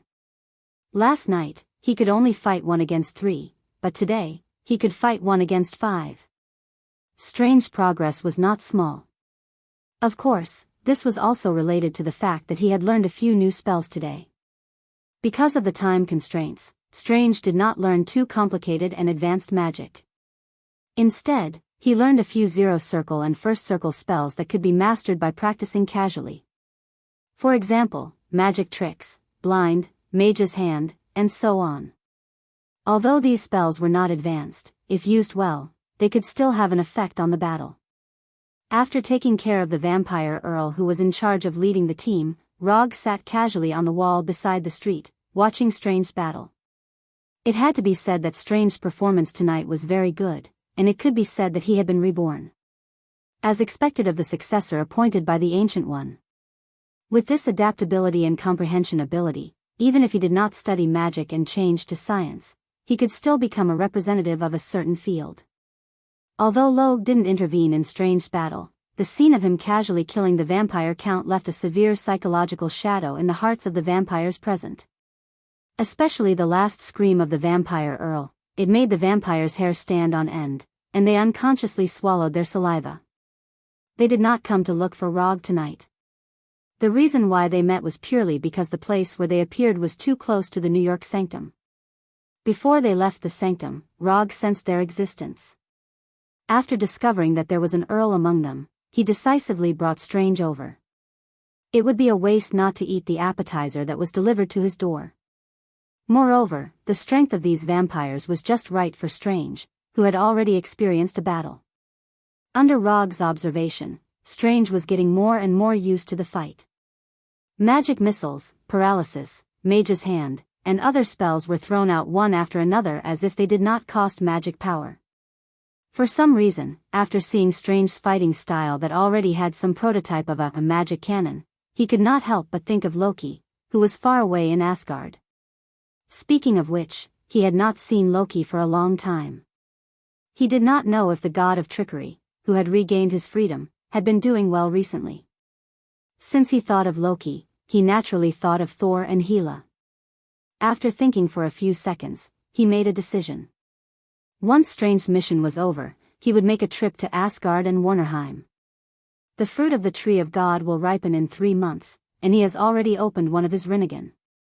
Therefore, in the next 3 months, he didn't have anything particularly urgent to deal with. In that case, let's go to Asgard and Warnerheim, and bring Hinata along for a pleasant 2-person trip. Strange would never have thought that while he was fighting these vampires to the death, Logue was actually thinking about traveling to another planet. As time passed, Strange's cooperation with the hovering cloak became increasingly tacit. After casting a combination of teleportation gate, light of mana, blind, and magic missiles, Strange got rid of 3 vampires in one go and grasped the hope of victory in his hands.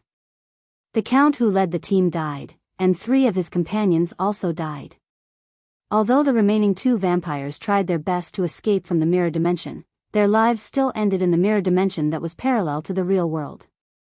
When Strange called back the hovering cloak and adjusted his heartbeat by taking a deep breath, Rog, who was sitting on the wall, suddenly said, "Although your magic power level is very good, you should try to save some magic power in the future. You won't like the feeling of kidney failure when your magic power is exhausted." Overall, Strange's performance in this battle was not bad. The only problem is that he wasted a lot of unnecessary magic power.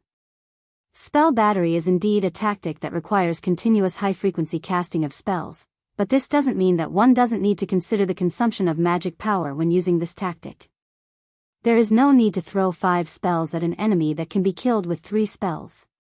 In terms of choosing spells, you can do a little better, and the timing of the release can be a little better. After giving some combat advice to Strange, Rog took the lead to cast the teleportation gate and left the mirror dimension, and began to choose the second batch of targets for tonight for Strange. There is no shortage of vampires in New York now. If Strange is interested, Rog can even fill his 24 hours a day. But in this way, it is not to train his junior, but to push him to his death. When it was 5:00 in the morning, Rog and Strange, who had been busy outside all night, returned to the New York sanctum. Unlike last night, Strange returned to the sanctum lying down this time.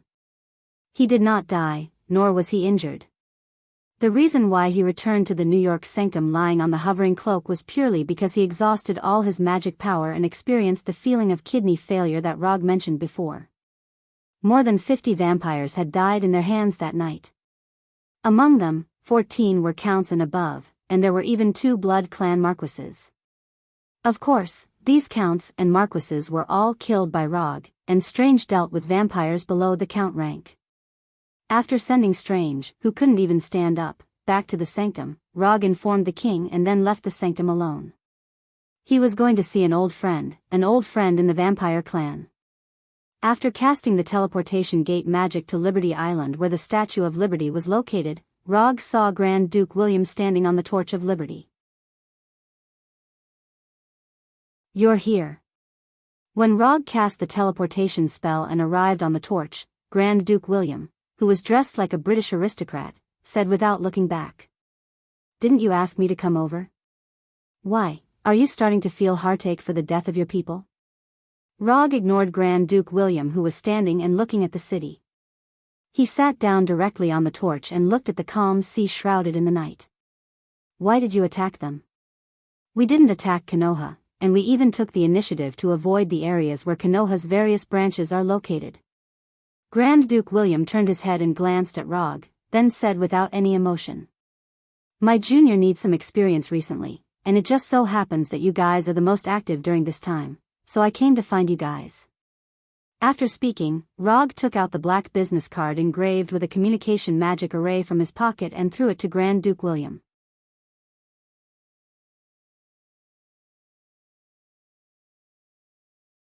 Chapter 615. This black business card was specially handed to him by Grand Duke William. It was also a testimony of their little friendship. However, at this time, it was time for their unreliable friendship to come to an end. Ever since Cain returned to the real world, the ambition of the blood breeds to rise again was well known. If not for this, the blood breeds, who had always abided by the precepts of seclusion, would not have openly gone against the Restoration Alliance and the authorities. Although Rog did not know what Cain was thinking for the time being, judging from the current situation, the chances of them becoming enemies were greater than becoming friends. Moreover, he clearly remembered that in his collection of the 13 holy artifacts of the blood breeds, there was still a corpse hand made by Cain's left hand missing. Are you planning to become enemies with us? Grand Duke William did not look back. He accurately stretched out his right hand and caught the business card that was flying at high speed with 2 fingers as he asked in a calm tone. Not completely. The earth is very big. It's not a big deal to have one more blood breeds. However, you should know that I have some interest in collecting. Among the 13 holy artifacts of the blood breeds, I only got 12. In the past, Grand Duke William was not his opponent. After his strength increased, he would not be his opponent either. If it were not for the fact that he had already satisfied the experience of using the Rinnegan on those blood breeds marquises and counts, Rog would not mind letting Grand Duke William experience the power of the Rinnegan. You, as a superior of the blood breeds, second only to Cain, Grand Duke William knew very well what the corpse hand was about. Although Rog did not say it explicitly, he had already heard the provocation in Rog's words. That's right, it was a provocation. And it was not a provocation to him alone, but a provocation to the entire blood breeds. I'm in a good mood tonight, so I won't attack you.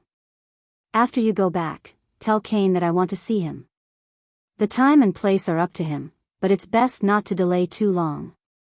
Otherwise, I can't guarantee that something unpleasant won't happen.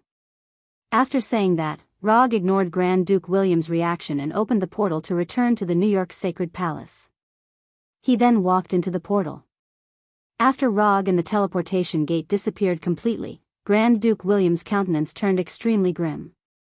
He exerted force with his fingers that were clamping onto the black name card, breaking the black name card that was as sturdy as steel.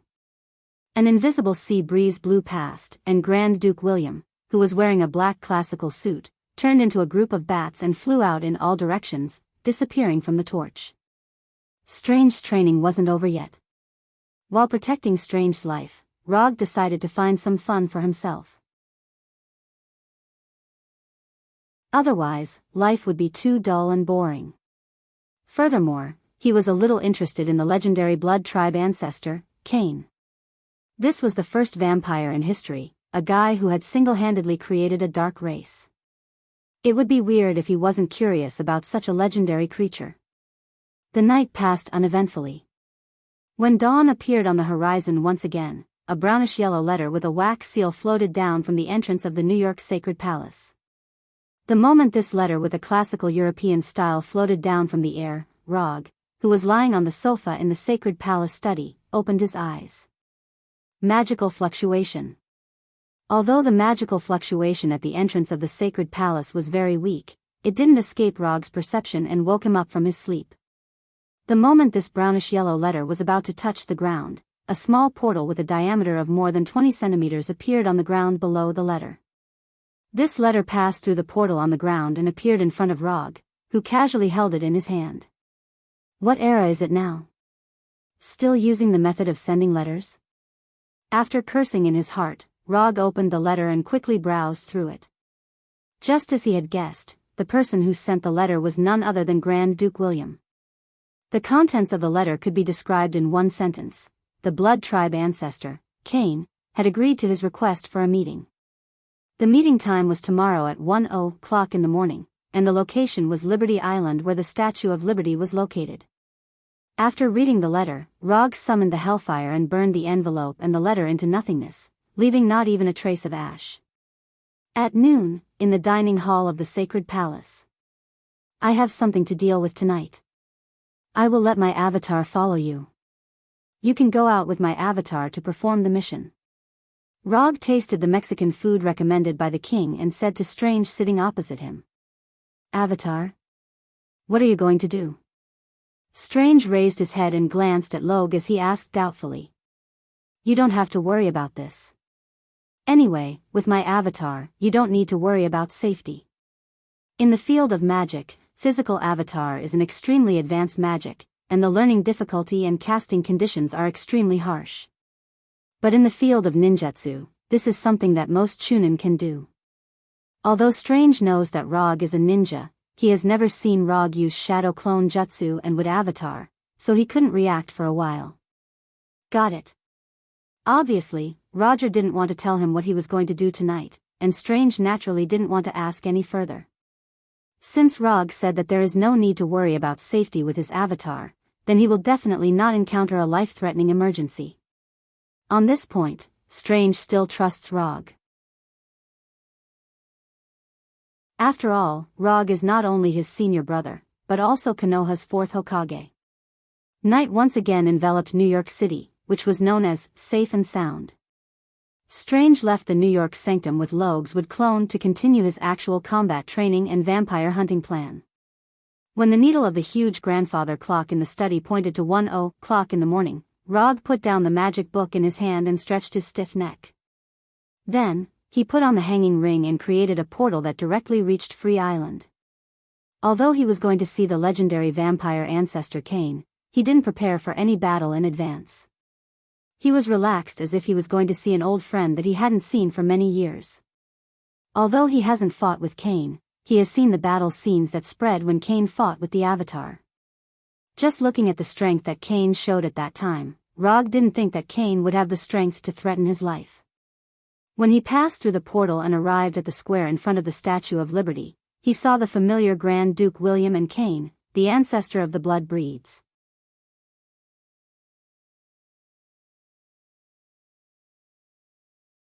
Chapter 6:16. Just by looking at his appearance, Grand Duke William, who was dressed in a classic black suit, held an exquisite cane, and had meticulously combed hair, looked more like the legendary blood-kindred ancestor than Kane. Compared to Grand Duke William, whose image and temperament were perfect, Kane's appearance was much more casual. He was wearing a pair of black pants and a white shirt with only the bottom few buttons buttoned. He had a head of casual black hair and a dark red windbreaker. "You are Rog?" While Rog was sizing up Kane, Kane was also sizing him up with a sleepy look and asked in a casual manner. "There shouldn't be anyone else who would come at this time other than me. Or have you sucked too much dirty blood and your brain is muddled?" Even though he was facing the so-called ancestor of the vampires, Rog was still as indifferent as ever. When he stepped out of the portal, he used Chakra's sensing ability to sense Kane. His life energy and blood power were both astonishing, far surpassing that of ordinary vampires like Grand Duke William. Apart from that, Rog also sensed an ancient aura that could not be hidden from him, as well as a faint holy aura. It was normal for Kane to have an ancient aura. After all, he was an old monster who had lived for who knew how many years. It was not particularly strange for him to have such an ancient aura. The strange thing was that there was an extremely weak holy aura on him that had not been completely removed. Rog was not unfamiliar with this holy aura. He had sensed the same holy aura on the fragment of Dr. Doom's true cross, as well as in the gate of heaven that he and Doom had jointly summoned. But the problem was that this holy aura that originated from heaven should not appear on a dark race like Kane. Rog had always been skeptical about the claim that Kane was a descendant of Adam and Eve. Or rather, he did not believe in the so-called God-created humans at all. He was more willing to believe in the legend of Nuwa-created humans than the legend of God-created humans. In his opinion, Kane should be a lucky person who had somehow obtained extraordinary powers in ancient times. However, he was different from other extraordinaires. The supernatural power in his invisibility had changed his life form and continued this special life form, or rather, infected others, thus leading to the birth of the dark race known as the vampires. However, no matter how Kane was born, the holy aura should not have appeared on his body. The holy aura that originated from heaven was completely incompatible with the power of blood, the source of the blood clan's power. If the holy aura on Kane's body was left behind by a holy attack, then with Kane's strength, it would not be difficult to get rid of the holy aura. If he couldn't get rid of the divine aura, he wouldn't be standing here right now. There was no such thing as internal injuries in the battle between divine power and the power of darkness. There were only two outcomes for dark creatures that were attacked by divine power, life or death. The presence of holy aura in the bodies of dark creatures for a short period of time could be because they had just suffered a holy attack and had yet to fully recover. But the current Kane didn't look like he had just suffered a holy attack. If Rog didn't guess wrong, the holy aura on Kane's body had been on him for a long time, and it even showed signs of merging with his own aura. As expected of the fourth Hokage who once forced the Blood Clan to hand over the 12 sacred artifacts. You are the first person who dares to speak in such a tone in front of me. After speaking, Kane's shoulders shook slightly, and the dark red coat on his body turned into pure blood power and disappeared. Energy materialization. Not just the coat, but all the clothes on Kane's body were products of blood power materialization. In this regard, he was very similar to the goddess of death, Hela, as they both liked to use energy to make their own clothes. Good energy control and use. Looking at the dark red coat that disappeared on Kane's body, Rog silently praised. Are you sure I'm the first? If I remember correctly, my teacher should have met you before. Others may not know, but Rog learned from Ancient One that they had met once. As the Sorcerer Supreme, Ancient One would not have any prejudice against Kane, a dark creature born on Earth. But this doesn't mean that he will have any good feelings for the Blood Clan. Before Kane has the crazy idea of destroying the world, Ancient One may not do anything to him, but don't expect Ancient One to have any good temper with him. Rog still knows his magic teacher well. You really are a guy that people don't like. Kane didn't continue to dwell on this topic and directly asked Rog's purpose. Tell me, what are you looking for me for? Actually, it's not a big deal, I just want your left hand.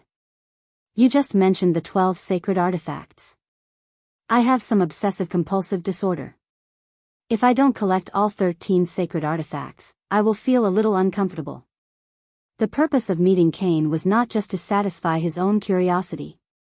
More importantly, he wanted to cut off Kane's left hand to make his collection of the 13 sacred artifacts of the Blood Clan worthy of its name. You want my left hand, okay, I'll give it to you now. As soon as his voice fell, Kane's right hand grabbed his left wrist. Then, his right hand suddenly exerted force and violently tore off his left hand. Don't you want my left hand? I'll give it to you now. With that, Kane threw his left hand, which was still dripping with blood, to Rog at will, as if it was not his own left hand, but an insignificant piece of garbage. Shinra Tensei. The moment Kane threw his left hand, Rog directly launched Shinra Tensei and bounced Kane's left hand flying towards him.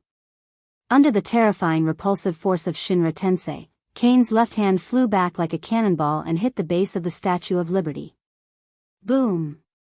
The moment Kane's left hand touched the base, a terrifying explosion like that of an intercontinental missile rang out, blasting a huge crack in the base of the Statue of Liberty. The shock wave generated by the explosion swept past Kane, Rog, and the others like a hurricane, rustling their clothes. You already have strength that far surpasses ordinary people, so there's no need to play these little tricks. It will only lower your status as the ancestor of the Blood Clan. Kane seemed to be very amiable as he handed his left hand to Rog. But in reality, the left hand he threw out was just a fake materialized by the power of blood.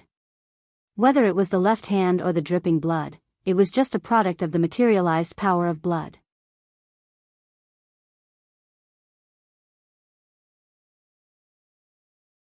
Chapter 617. On the surface, Kane pulled off his left hand and threw it to Rog. But in fact, Kane threw a blood bomb, disguised as his left hand to him.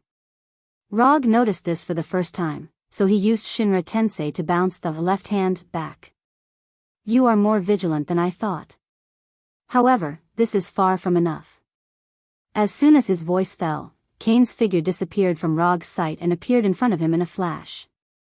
Almost at the moment when the figure reappeared, Kane's right hand grabbed Rog's neck like a sharp blade. Bang! Kane's right hand grabbed Rog's neck and broke his neck as easily as breaking a branch. However, the death scene that Kane imagined did not happen. Rog turned into a cloud of smoke and dissipated in front of him. Is that so? You're even more reckless than I thought. Kane's speed is indeed not slow, far beyond the limit that can be captured by the human eye. But it's a pity that he is now facing Roger, who has Sharingan and Rinnegan. After Kane appeared in front of him like teleportation, Rog first used Sharingan to cast a genjutsu that only had a misleading effect on Kane. Then, under Kane's eyes, he replaced himself with a shadow clone, making Kane mistakenly think that the attack was him himself. The moment the shadow clone turned into smoke with a bang, Kane realized that something was wrong. However, it was too late.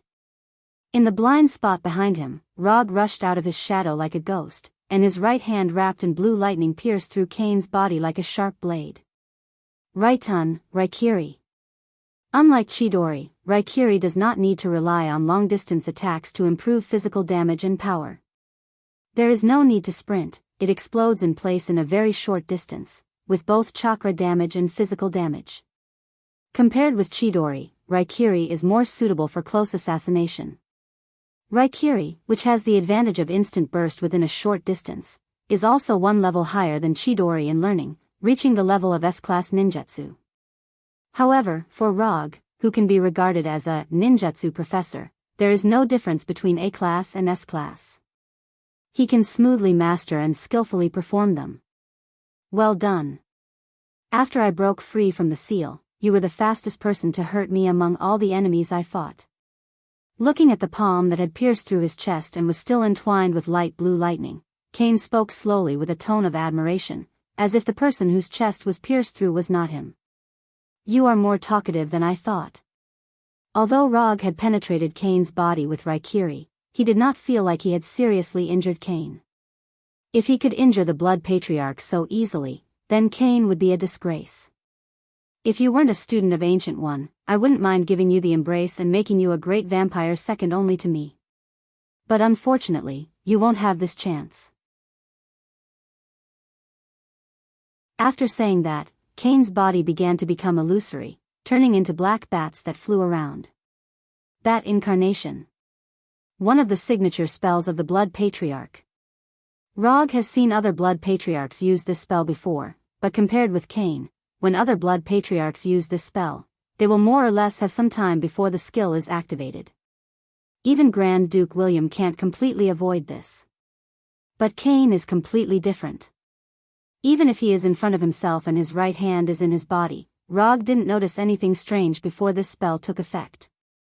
As expected of the Blood Patriarch. Just as these black bats fluttered their wings and flew around, Rog raised his left hand and chanted in his heart. 10,000 Mammoth Heaven. A powerful gravitational force suddenly emerged with his left hand as the center, like a black hole that swallowed the planet. It forcibly pulled back the scattered bats. Even Kane can't get out of his control so easily. Before going to Liberty Island with Grand Duke William, Kane heard that Rog has mastered a move that can control gravity. But he didn't expect the gravitational force of the 10,000 Mammoth Heavens pull to be so strong. In less than a second, the scattered black bats were all pulled over by the 10,000 Mammoth Heavens pull to form a black ball of bats in front of Rog's left hand. Although Rog can't find Kane's real body in this group of bats in a short time, as long as he can attract all the black bats, even if he can't distinguish where Kane's real body is, it won't affect his next attack.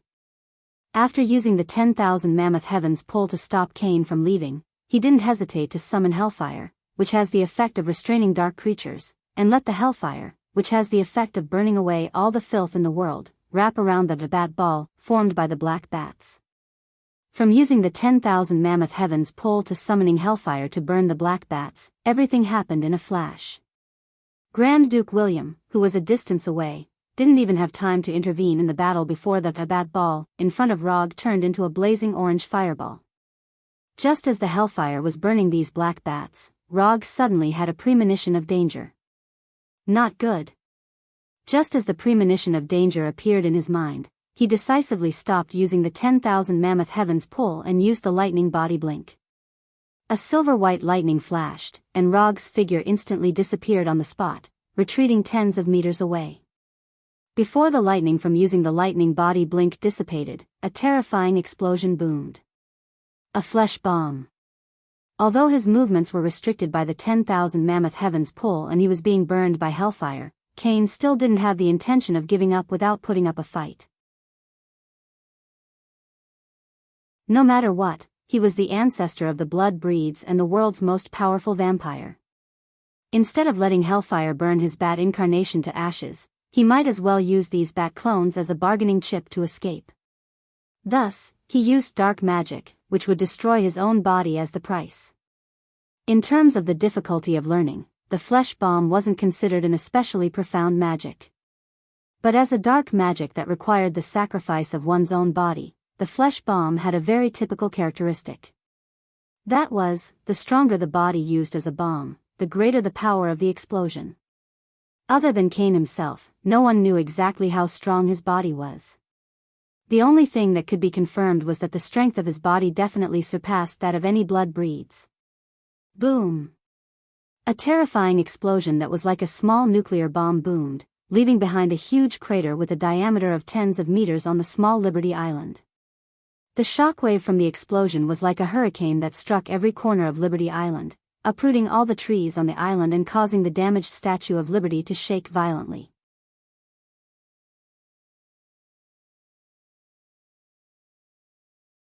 Chapter 618. The Statue of Liberty won't collapse, will it?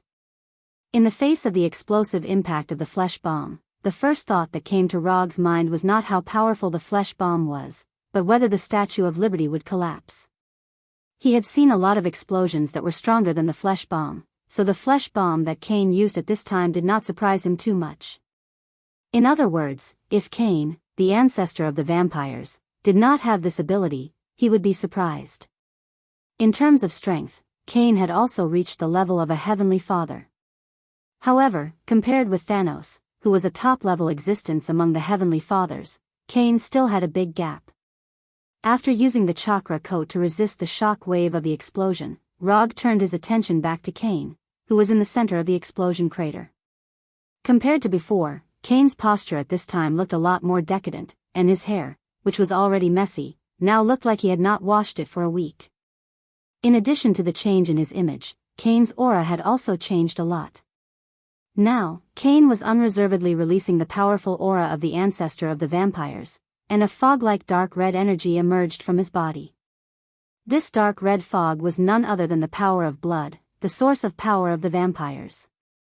Compared with other vampires, the power of blood in Cain's body was so rich that it was close to the point of substance, and it had even reached the point where it could affect the real world. With Cain's strength, it was not difficult to completely control the power of blood in his body so that the power of blood did not show any abnormalities. However, he did not do so at this time. Instead, he showed his power of blood in a provocative way. Cain was serious. After successively withstanding the attacks of Reiki, 10,000 mammoth summoning, and hellfire, Cain put away all the contempt in his heart and put Rog on the same level as himself. When Rog looked at Cain, who had become serious, Cain did not hesitate and raised his hand to launch a few instant magic attacks.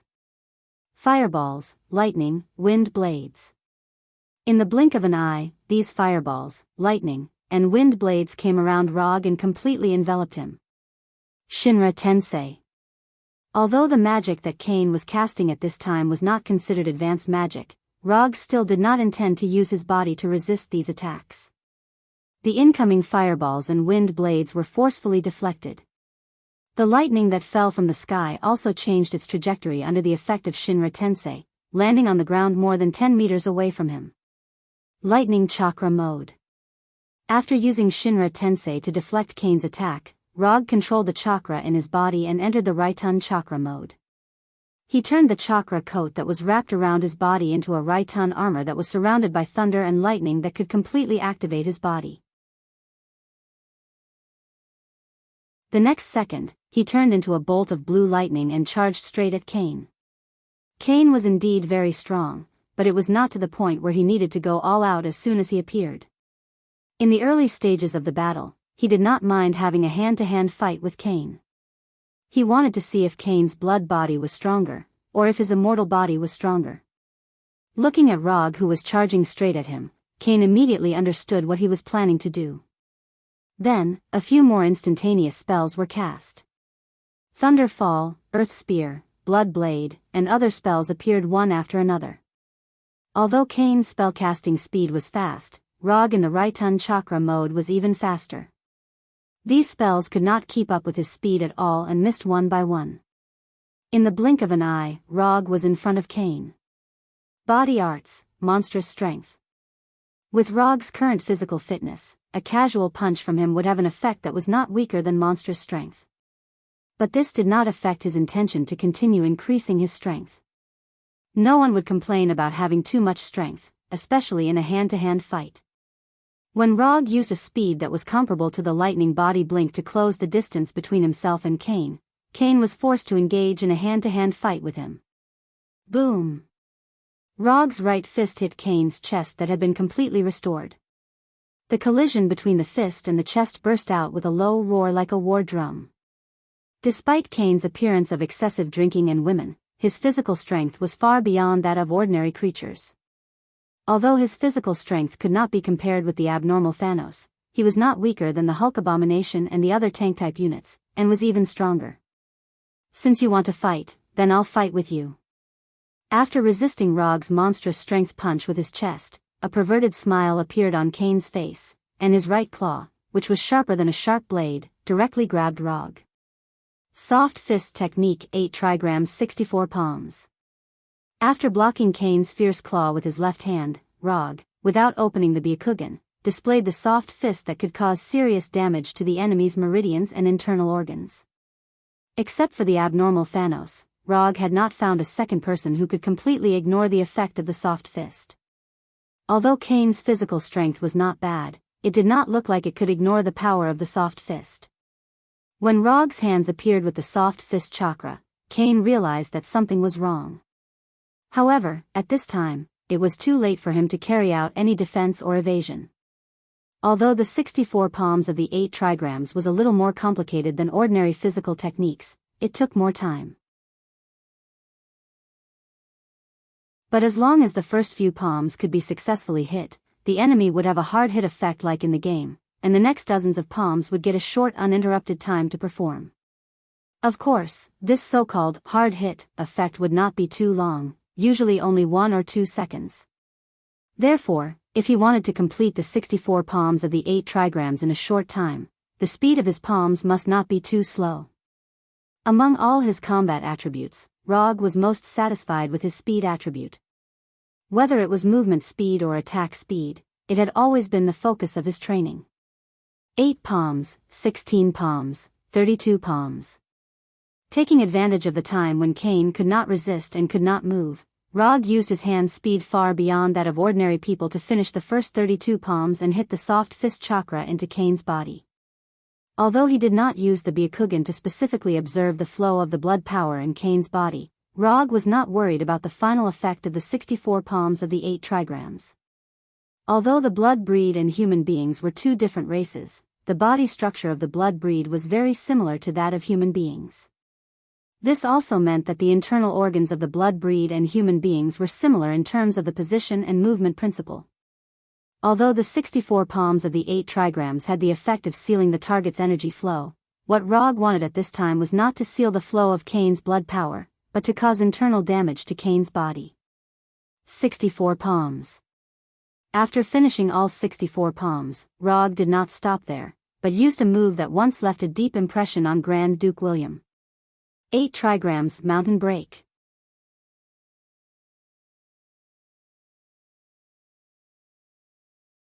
Chapter 619. Rog pressed his right palm on Kane's chest, and the terrifying chakra in his body surged wildly along the meridians of his right hand. The light blue chakra completely enveloped Kane like a laser beam. Boom!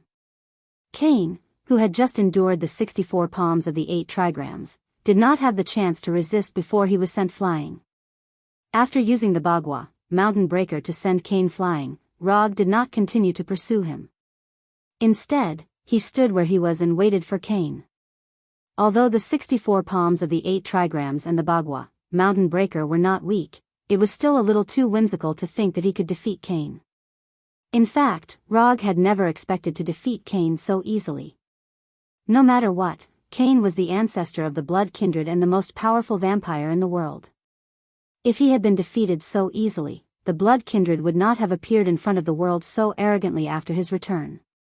Seeing Rog use the 64 palms of the 8 trigrams to restrict Kane's movements and then use the Bagua, Mountain Breaker to send Kane flying, Grand Duke William could not help but frown. The tactics that Rog had used just now were exactly the same as the tactics that had defeated him before. They both started with the 64 palms of the 8 trigrams and ended with the Bagua, Mountain Breaker, as the ultimate skill. Although Rog did not use the Thunder Evasion Chakra mode when he fought with him back then. However, there was no difference in the way that he thought about the two battles. Until now, Grand Duke William still clearly remembered the pain that he had felt after being sent flying by the Bagua, Mountain Breaker. That was the most profound and painful lesson in his life. It was also because of that defeat that he represented the Blood Kindred and offered the 12 sacred weapons, making the sacred weapons that the Blood Kindred were so proud of become Rog's personal collection.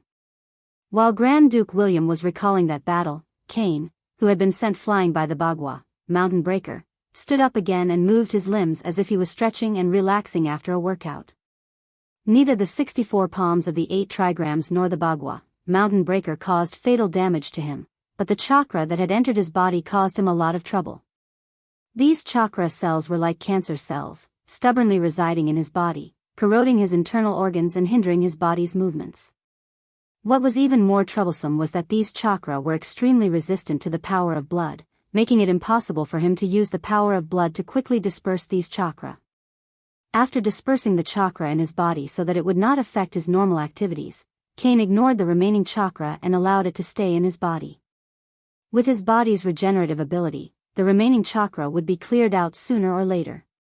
It was just a matter of time. After confirming that the remaining chakra in his body would not affect the upcoming battle, Kane tore off his white shirt that had obvious holes and blood on it and walked towards Rog bare-chested. He couldn't remember the last time he was sent flying. The only thing he was sure of was that he didn't like this feeling. When he was only about 20 meters away from Rog, he stopped, raised his right hand and hooked his finger at Rog. Obviously, he intended to continue the hand-to-hand combat with Rog. Looking at Kane's sharp eyes, Rog showed a satisfied smile. The reason why he didn't continue to pursue Kane was that he didn't want to end the hand-to-hand combat so soon. Otherwise, he could have launched a second wave of attacks before Kane got up, instead of allowing Kane to disperse the chakra in his body. There was no need for communication. Kane and Rog burst out at a speed that was beyond the limit of what the naked eye could see and rushed towards each other. Bang bang bang bang bang. In just a moment, the two of them were in front of each other and attacked each other. Whether it was Rog or Kane, they did not use any fancy moves at this time. They were like two primitive beasts engaging in the simplest and most brutal hand-to-hand combat. Punches, blocks, whipping kicks, elbows.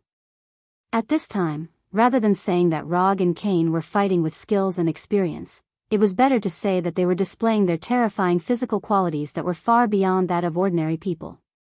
Any punch or kick attack would show an extremely terrifying power under their strength and speed. In the collision of their punches and kicks, there were even air shock waves that were like sonic booms, adding a rhythmic background music to their battle. Bang bang bang. Grand Duke William, who came with Kane, completely dismissed the idea of intervening after witnessing the battle between the two of them. The reason was simple. Even as the Grand Duke of the Blood Kindred, he was completely unable to keep up with the rhythm of the battle between Rog and Kane. In Grand Duke William's line of sight, Rog and Kane had both turned into afterimages. Their entire figures, including their punches and kicks, had become illusory. As time passed, the speed and rhythm of their attacks became faster and faster. They even gradually showed the effect of disappearing. Ever since coming to this world, Rog had fought with many powerful enemies. However, until now, Kane was the only enemy who could completely keep up with his attack speed. This was something that even the goddess of death, Hel, had not been able to do. While Hila's swordsmanship could be considered to be superb, in a pure fight like this, Hila was clearly weaker than Kane. The reason for such a gap might have something to do with the fighting style of the Blood Kindred. Among the Blood Kindred that Rog had fought, apart from the so-called Blood Kindred guards, most of them did not like to use weapons. To these Blood Kindred, their claws were the most lethal and most suitable melee weapons for them. In this regard, Kane, as the ancestor of the Blood Kindred, was particularly outstanding. Even if he had entered the Thunder Evasion Chakra mode and had the powerful recovery of the immortal body, Rog still did not dare to use his body to resist Kane's claws. As time passed slowly, the melee combat between Rog and Kane gradually entered a white-hot state. At this time, neither of them dared to relax in the slightest. In such a high-speed melee attack and defense, even a delay of a few tenths of a second could lead to the final defeat. However, just as they were having the time of their lives, the ravaged Freedom Island welcomed the second batch of visitors. Although the flesh bomb that Kane had used earlier did not injure Rog, it had successfully attracted the attention of the Avengers and the military in New York City. While the two of them were competing in melee combat, the Avengers' Quinjet and the military's armed helicopters arrived above Freedom Island and aimed their weapons at them, as well as Grand Duke William, who had been idle for a long time.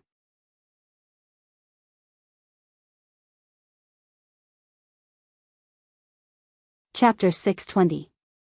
Rog and Kane noticed the arrival of the Avengers' Quinjet and military helicopters when they were still a few kilometers away from Freedom Island. However, the two of them did not take these uninvited guests to heart and continued to fight in close combat. Since they had already fought to this extent, they would not stop here no matter what. Before the outcome was decided, even if the Avengers and the military completely surrounded the place, they would not stop, let alone the Quinjets and military helicopters. Moreover, they were not the only ones on Freedom Island. When the Quinjets and military helicopters aimed their weapons at Rog and Kane, who could barely catch a trace of them, Grand Duke William, who had been watching the battle for a long time, made his move. Although Grand Duke William could not intervene in the battle between Rog and Kane, it was not difficult for him to deal with the Quinjets and military helicopters. The Quinjets and military helicopters hovering above Freedom Island did not even have time to fire before Grand Duke William launched a magic attack first. Grand Duke William casually raised his right hand that was holding his cane, and a dark thundercloud that completely covered Freedom Island quickly appeared in the calm night sky, making the already dim night even darker. When the thundercloud rolled and gathered into a ball, 5 to 6 10-meter-wide tornadoes surged out of the thundercloud, attacking the Quinjets and military helicopters like giant pythons that were hunting for their prey. Although Grand Duke William did not know why Kane insisted on fighting Rog in close combat, he knew very well that if he let others disturb the battle between the two of them, his ancestor would be very unhappy. Once Kane was unhappy, the consequences would be severe. Therefore, even if Kane did not give him any instructions, he did not dare to let the Quinjets and military helicopters fire. The giant tornadoes that descended from the sky forced the Avengers' Quinjets and military helicopters to continuously retreat, driving them out of the area where Freedom Island was located. Before Kane returned to the modern world, Grand Duke William could not cast such high-level magic so casually. However, after Kane broke free from the seal, as long as the conditions for casting magic were not too harsh, he could basically cast it casually. After using the tornado to chase away the Quinjet fighters and military helicopters, Grand Duke William did not stop what he was doing. He continued to mobilize the power of blood in his body. Just using a tornado to chase away the Avengers and the military was far from enough. In order to give Kane an undisturbed combat environment, Grand Duke William cast a barrier spell that he rarely used. Vampire Magic, Blood Cage. A basketball-sized bright red ball of light appeared between Grand Duke William's hands. Then, he pushed the ball of light that was shining with a demonic red light towards the sky. Bang! When the bright red ball of light reached a height of several hundred meters, it shattered with a bang and turned into red light spots that flew in all directions. Within a few seconds, a hemispherical bright red barrier completely enveloped Liberty Island, isolating the Quinjet and the armed helicopters outside. After doing all this, Grand Duke William gradually calmed down the somewhat restless blood power in his body and held the black cane in his hand again. Target confirmed. It's Grand Duke William of the blood race. Not long after the bright red barrier was formed, a voice of confirmation sounded from the Quinjet fighter of the Avengers. The person who spoke was none other than Rogers of the American team, who was in the Avengers but was inextricably linked to the military. Why is he here? Didn't the intelligence say that he was in Los Angeles? Natasha in the fighter said with a frown. Who knows? Maybe they're planning something crazy again? Rogers of the American team also showed a puzzled expression. According to the intelligence they received, Grand Duke William was still in Los Angeles a day ago and had even organized a secret internal meeting of the blood race. Have the identities of the other two targets been confirmed? Natasha, who was wearing a tight black combat suit, came to the side of the Quinjet pilot and asked the pilot. We can't confirm it for the time being. The signals of the radar and detector have been interfered with. We can't capture a clear image. The pilot of the fighter answered helplessly. Observing with the naked eye, Natasha and the others could clearly see the light blue light and dark red light that flashed across Liberty Island. But that was all they could see. Neither Rog nor Kane deliberately hid their tracks. The reason for this situation was purely because the two of them were too fast. As for the interference of the airborne radar and detector, it was due to some energy spillover and interference caused by the collision between chakra and the blood force, informed Tawny. Grand Duke William's appearance in New York now is not a good sign. Although she didn't know who the other two targets were, Natasha instinctively felt that the other two were not ordinary people from the fact that Grand Duke William could only stand aside and watch the battle. Moreover, the light blue light that flashed away gave her a sense of déjà vu. Could it be him? Didn't Tawny say that he refused to intervene in the affairs of the blood race? A very reliable man appeared in Natasha's mind. Grand Duke William's enchantment, Blood Cage, temporarily isolated the Avengers and the military from interfering, but this was also a temporary measure. Although the defensive power of the Blood Cage was not bad, if the Avengers and the military bombarded it recklessly, the Blood Cage would not last long.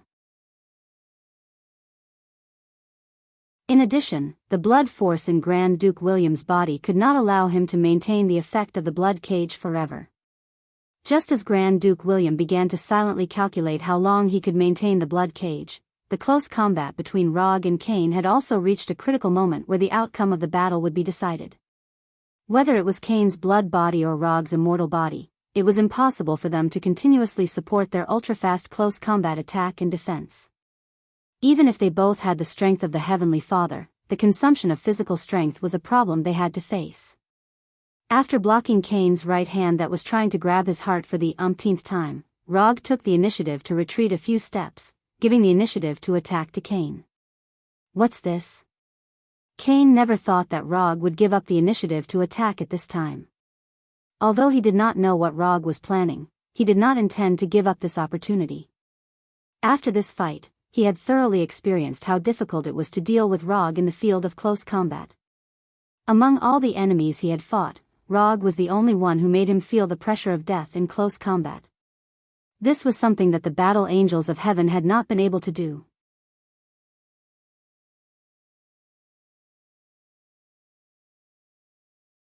Chapter 621. Although he was emotional, Kane didn't hesitate in his actions. After fighting for so long, this was the first time he took the initiative in the battle. Although Rog's deliberate move to give up the initiative made him a little uneasy, he believed that he had enough strength to resolve any crisis. What's more, he has a regenerative ability that is far beyond ordinary people. As long as Rog can't kill him in one blow, he doesn't need to worry too much about his own safety. Kane didn't let go of this rare opportunity. His fingernails were as sharp as blades as his hands attacked Rog's throat and heart. Looking at Rog's increasingly dignified look, a cruel smile appeared on Kane's face. Now, he has begun to fantasize about how to ravage the defeated Rog. Due to the fact that he had the upper hand and the initiative, Roger could not resist Kane's attack like before. He could only retreat continuously. One step back, one step back. Kane, whose combat awareness and skills are top-notch, didn't waste this opportunity. He kept moving forward and forcibly pulled Rog into his battle rhythm.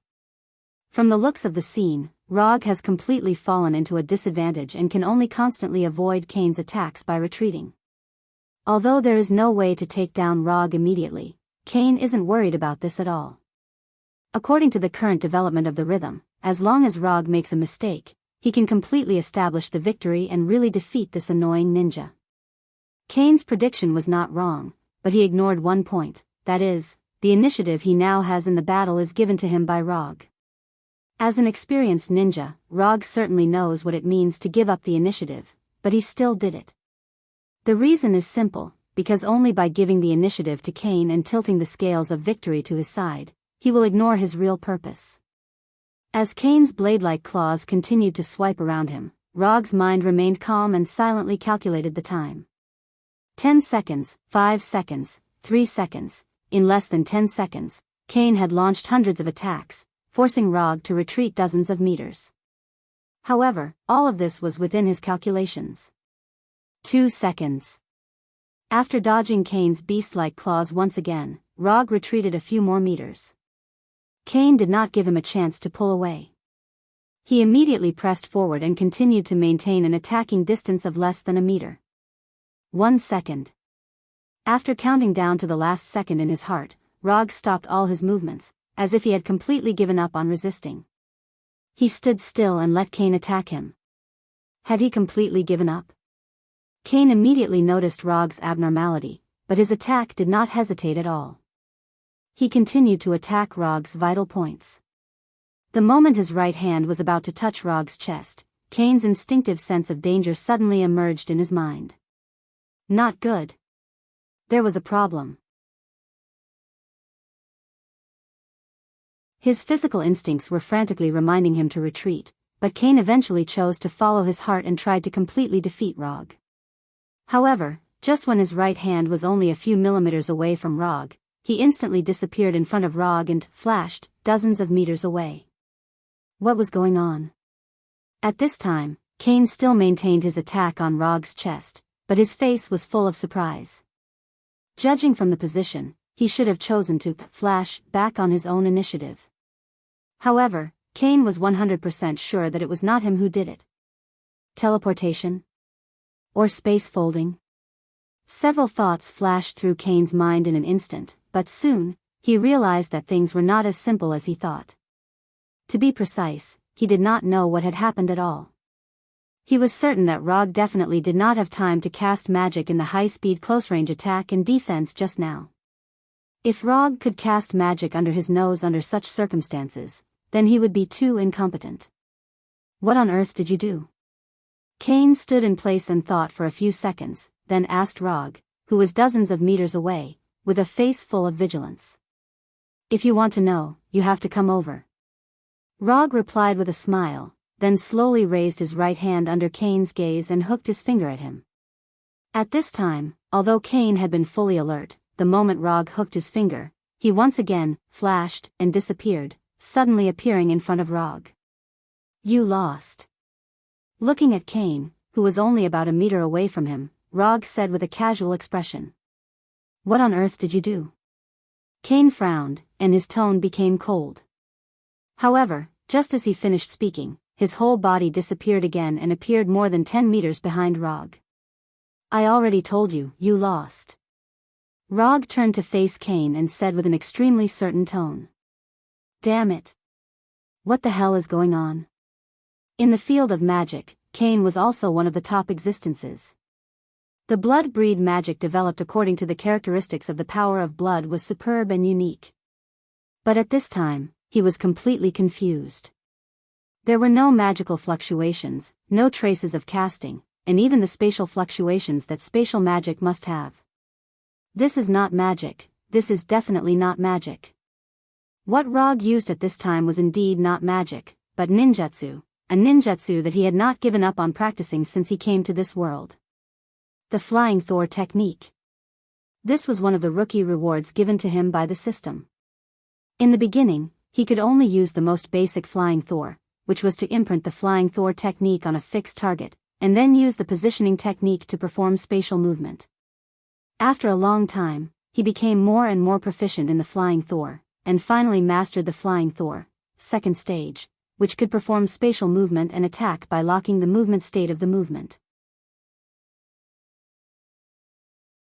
The Flying Thor slash that he once used on Thanos was actually an attack method of the Flying Thor, second stage.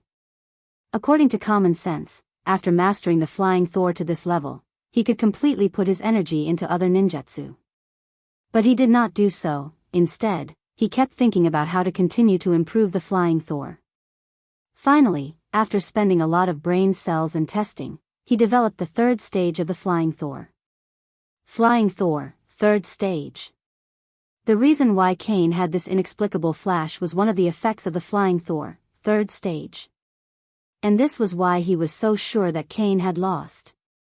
Because once the Flying Thor, third stage was successfully used, it could be said to be unbeatable.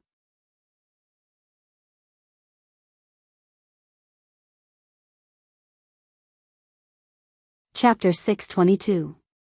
In the field of how to quickly approach the enemy, the Flying Thor and Flying Thor 2 Dan have already reached the extreme.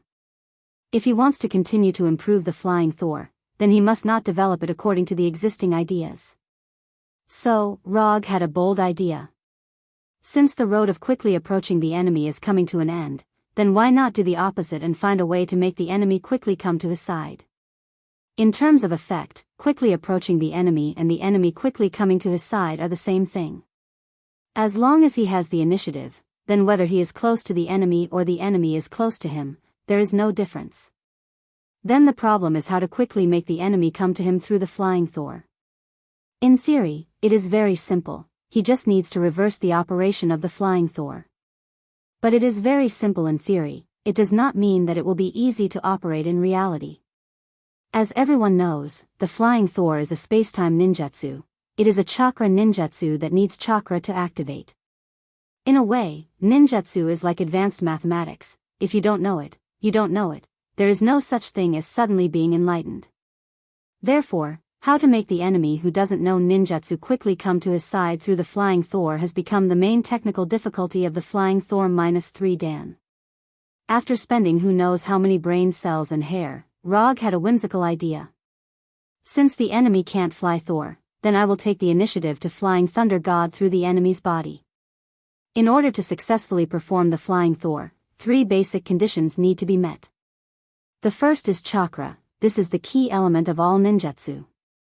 The second is the ability to accurately control chakra, this is also one of the basic elements of all ninjutsu. The third is to use the Flying Thor as a spatial anchor. As long as these 3 conditions are met, the Flying Thor can be smoothly performed. Among these 3 conditions, the Flying Thor is undoubtedly the easiest to achieve. However, unlike Flight Thor and Flight Thor 2, Flight Thor 3 required 2 spells. One was a skill that could be used by both the normal Flying Thor and Flying Thor second stage. The other was a Flying Thor technique that was operated in reverse. To be more precise, it was not a reverse operation of the Flying Thor technique, but an activation technique that replaced the meridian system. This is similar to the ninjutsu scroll that has been prepared in advance. As long as there is chakra input, it can be actively activated and smoothly cast the related ninjutsu.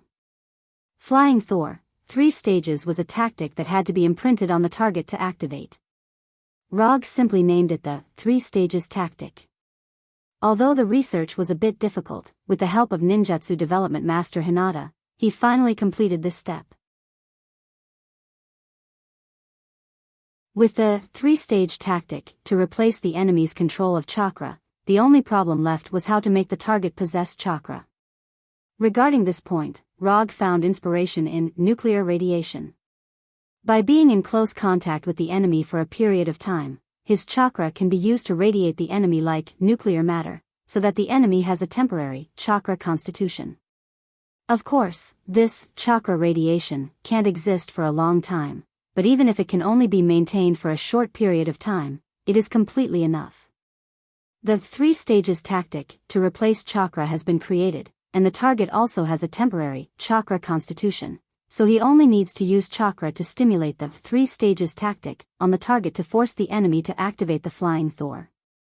That's right, after completing such a complicated preparation, he can only force the enemy to activate the normal Flying Thor. Flying Thor, 3 stages. The most important and most crucial point is that this is a spacetime type ninjutsu. Helping the enemy satisfies the prerequisite of the Flying Thunder God, but only the first half of the Flying Thor, 3 stages. Just letting the enemy come to him with the Flying Thunder God is not enough to satisfy Rog's ambition. In order to make the Flying Thor, 3 stages truly have the power to completely change the outcome of the battle, he made a crazy attempt. Under normal conditions, the flying Thor is only a very small technique, about a few centimeters in size. But the flying Thor, 3 stages, uses a flying Thor that is much bigger. As for how big it will be, it depends on the actual needs of the battle. For example, the flying Thor, 3 stages that Rog is using now, the flying Thor used for spatial positioning is bigger than the Freedom Island under his feet. Such a huge flying Thor, he can't use it in an instant, so he can only take the initiative to give up the initiative of the battle. In this way, he can not only paralyze Cain, but also buy enough time for himself. The countdown just now was the countdown to the deployment of the flying Thor. As for the 2 tasks of chakra radiation and 3 stages, he quietly completed them when he was fighting with Cain. Although he has some persistence in close combat, he is not so persistent that he has to fight in close combat. To put it simply, his action of wanting to win in close combat with Cain was fake. Everything was fake. Everything was just to complete the preparation work of the flying Thor, 3 stages. Of course, when he was completing these preparations, he also solved the problem of letting Cain have chakra. Strictly speaking, it was not letting Cain have chakra, but just preparing the chakra for him to use the 3 stages. Cain may not have realized until now that the thunder release chakra mode that Rog is now activating is overflowing with energy. The overflowing chakra is not the energy that spilled out because of the intense battle, as Cain and Natasha thought, but the chakra that Rog intentionally released into the air. Although this chakra seems to have completely escaped his control, in reality, this chakra is still under his control. Now, the entire Freedom Island is filled with chakra that is under his control. And this chakra is the key to activating the 3 stages. By activating the 3 stages, on Cain's invisibility, Rog can force him to appear anywhere he wants with the Flying Thunder God. Even if he now holds the Kusanagi sword in front of him, Cain can only obediently bump into it. Although the conditions to use it are a little harsh and complicated, once all the preconditions are met, Cain can only appear wherever he wants. In other words, the current Freedom Island is Rog's territory of the Flying Thor. As long as he wants, no matter how unwilling Cain is, he can only let him change his position.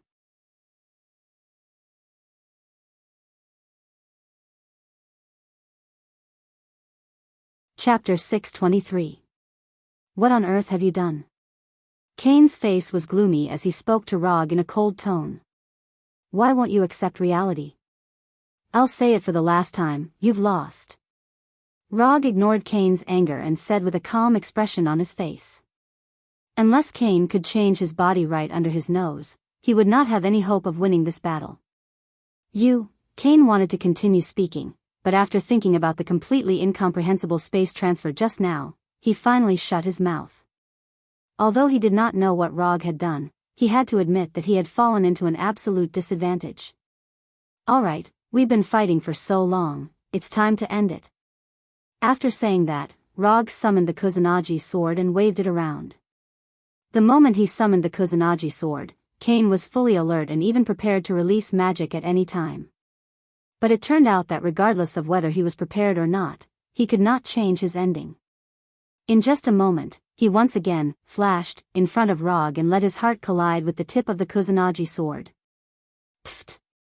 The moment his heart was pierced by the Kusanagi sword, Cain uncontrollably spat out a mouthful of blood.